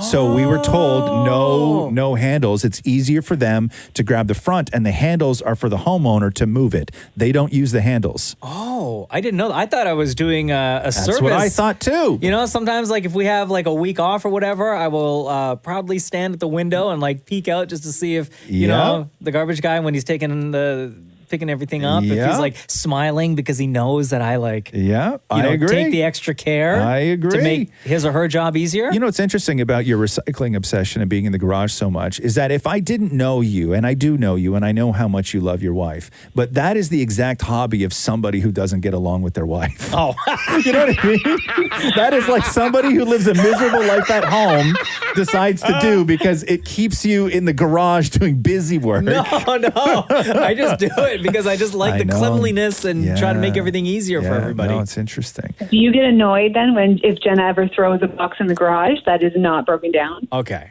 I will do never that say this. all the time. Actually, no, I have said it probably once under my breath. Yeah. But yes, if there's an Amazon box that shows up, right? And it gets open, she just like tosses it in the recycling. Yeah. And then on Monday nights, I'm the one that's taking the box out, getting a knife, slicing it open, flattening it. Yeah. But Luca likes to do that. You know what else? You know what else I can do? I just realized now is that I can almost perfect pour all the time. Meaning, if I have 5 dishes and I'm cooking gravy on the stove, and I have 5 dishes, I can like perfect pour. Each dish will get the exact amount as I'm completely out of gravy. Or if I have like a pitcher of water and like 4 glasses, I can perfectly pour like without having to go back and refill one of them. How do you do that though? I don't know. I just can't. Like I can judge the volume of something and pour like 4 or 2 glasses, and they will each get the exact amount, and the jug will be empty. Wow. Yeah. Good for you. Yeah. It's almost like a superpower. My brother has it too, and we thought that this was like our thing. Yeah. Right. We're what a lousy superpower. Right? Like the twins from Avengers. Yeah, like you can't do anything with it, right? Yeah. You know, like the thing that I was gifted from wherever planet we're from was the perfect pour. And but maybe I was supposed to be something else, like a scientist or something like that. Yeah. But I never wound up going down that road. So now I just have this skill that's useless, right? Everybody gets the same amount of gravy. Yay! Yay! Hey, Jenny, thanks so much. All right, thank you. Hey, between Roz and Mocha, who's your favorite? Did you ask me who my favorite is? I just did. Oh, you did? My favorite would have to be Roz. Oh, thank you. Yeah, you know what? You give just like very sage advice, and I just love listening to your advice to people. I like that. Thank I you will very agree much. with that. I'm 2 for 2 on the podcast today. Thank you so much. You didn't have to know that. Oh, you're welcome. Keep that to yourself. Oh, man. Yo, we're 20 minutes in and we only answered 2 questions. I know, whatever. They were 2 great questions, though. Unlovable asks, how do you feel about a woman proposing to a man? Who cares? Of course. Why not? You know what's great? You know Lockie from the Wiggles? Mm-hmm. The girl that he's dating? Yeah. Like 2 weeks ago, she proposed to him. Really? Yeah.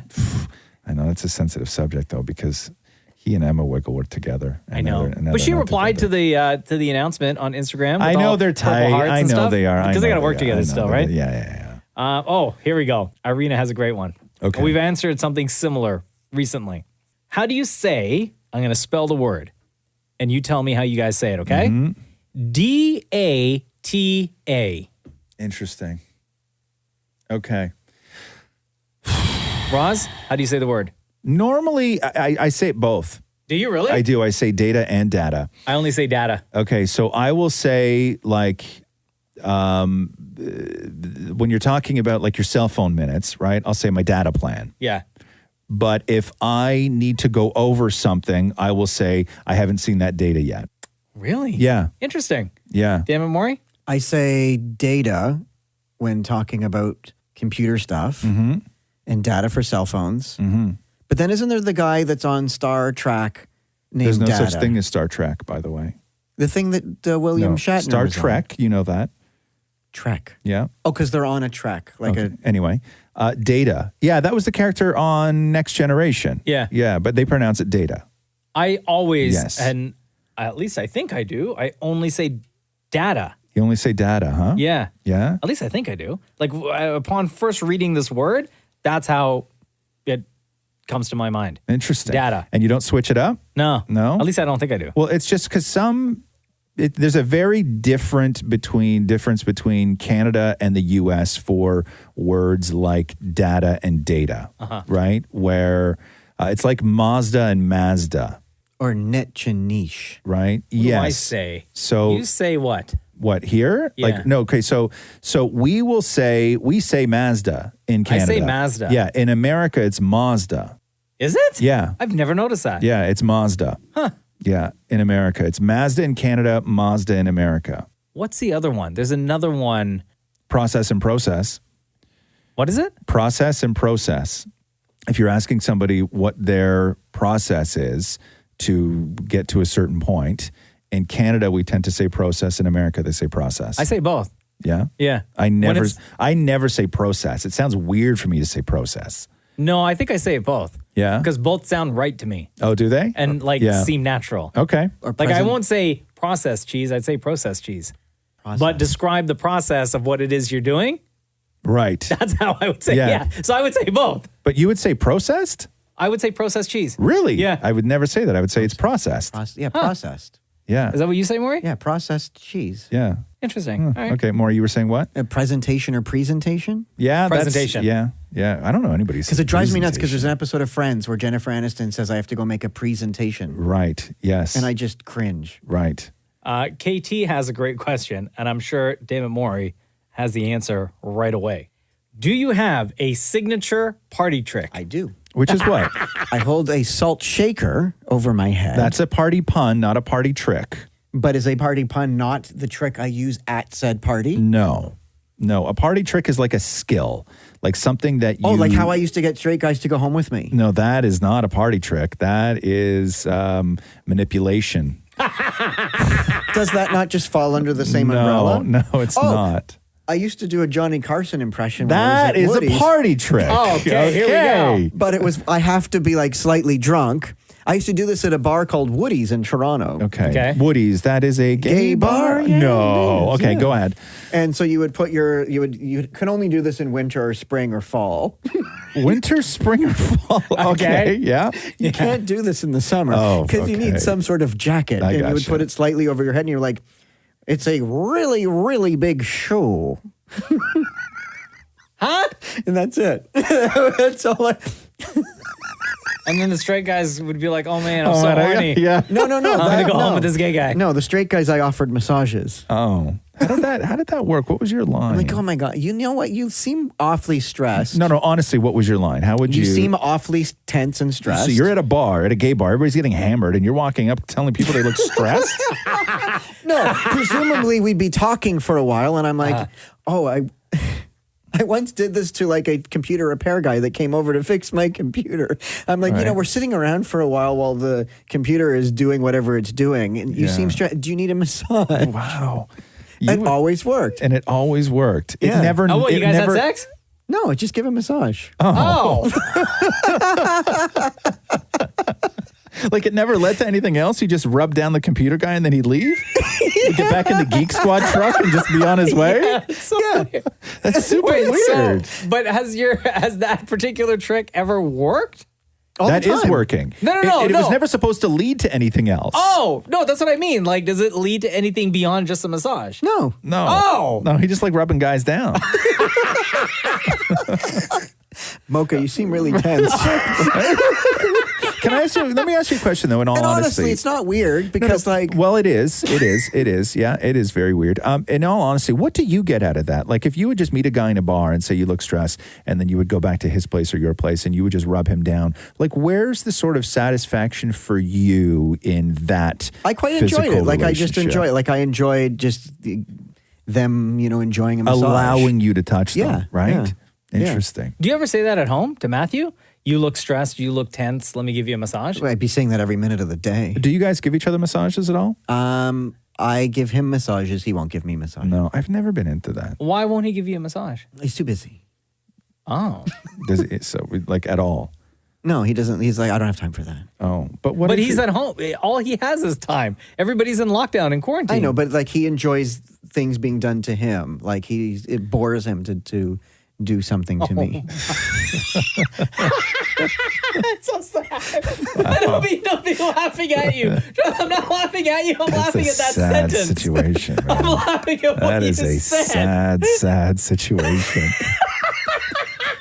God. And to be so self-aware about it too, right? Like you just, Please don't take this as me laughing at you, Maury. I'm just laughing at the sentence that you said. when is the last time, and I'm not trying to goof on you, when is the last time you have had like a sort of sensual touch? Not necessarily like going all the way, but when is the last time you felt some sort of physical touch on your body that was in a sensual way? Oh, so like passing each other to get a knife doesn't count. No. It was just like a rub, or not when the last time you've been in the same room with your husband. And you happen to. Oh, sorry. No, excuse me. I was just getting this knife. Yeah. Now, when's the last time you've had like some sort of sensual touch where it was deliberate, not accidental? Oh, like he's not bending over getting the cutlery from Christmas. the Christmas. Okay, and what happened at Christmas? Oh, we were in New York. I get you. Hotel. I got you. yeah. I got you. All right.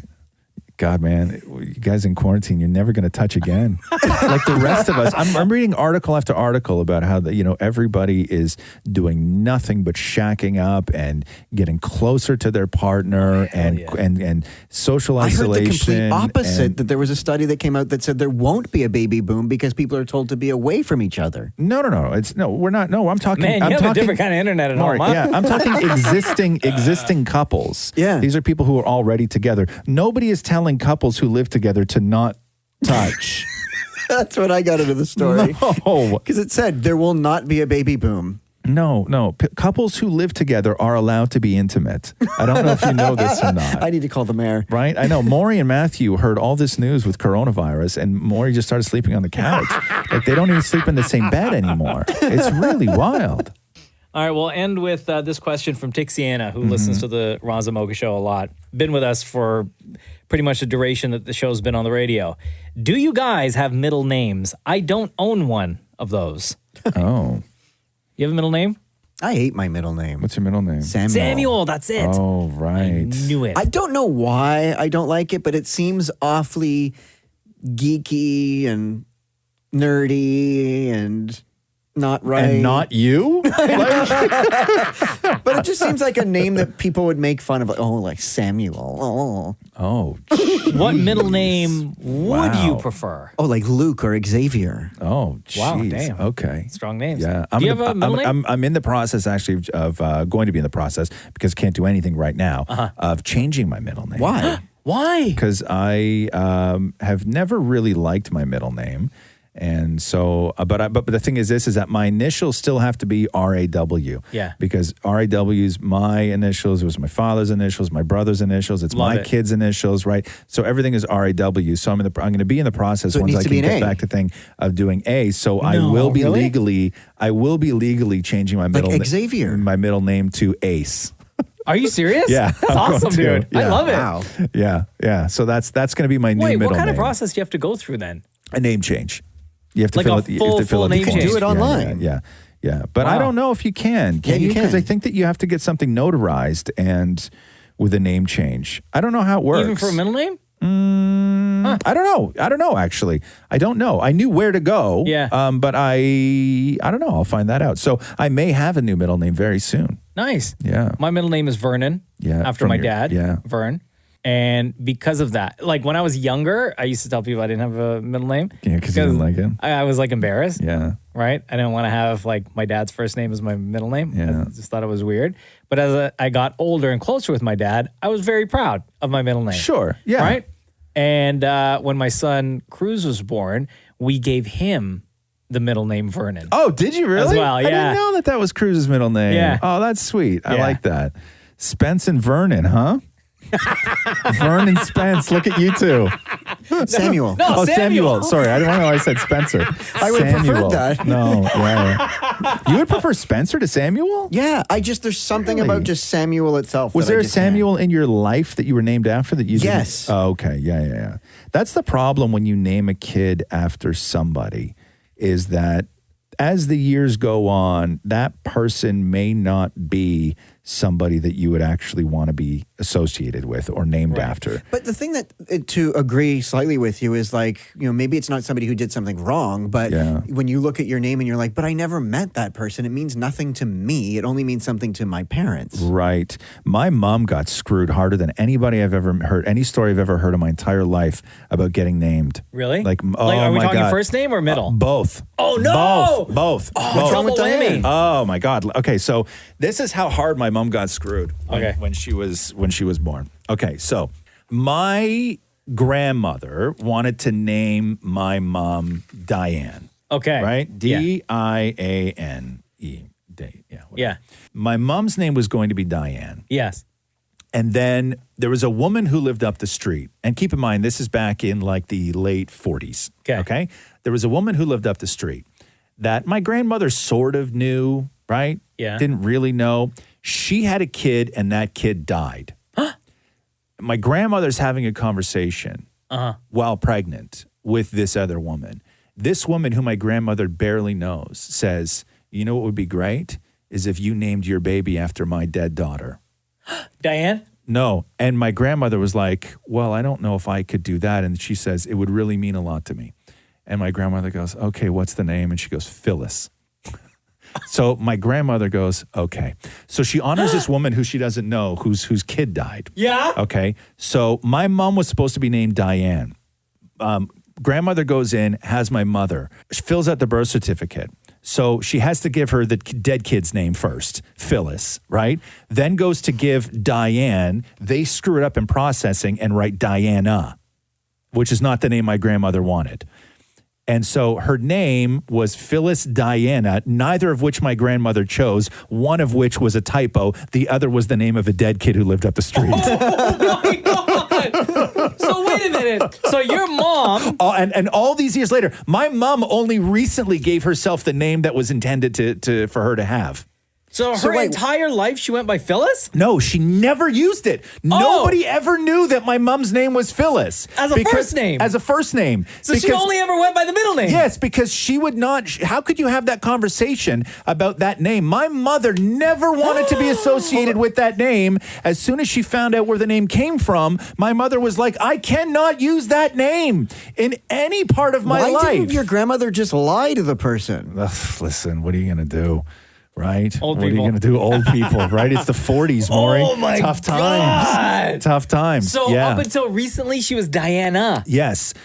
And so my mom only recently, when she got remarried, she did a full name change. Yeah. And my mom only recently got her name that she should have been born with. So did anyone, when she was growing up, I don't know if you know the answer, but had anyone ever asked her, hey, by the way, what's your middle name? Or do you have a middle name?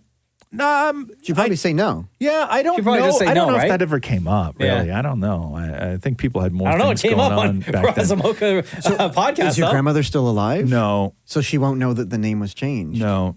I don't think she'd care either way, Maury, to be honest with you. Not that woman. Wow. Oh, damn. Love you, Grandma. No, listen. Lovely woman. She just didn't, like, my grandmother, the problem with my grandmother was, and it used to frustrate the hell out of my brother.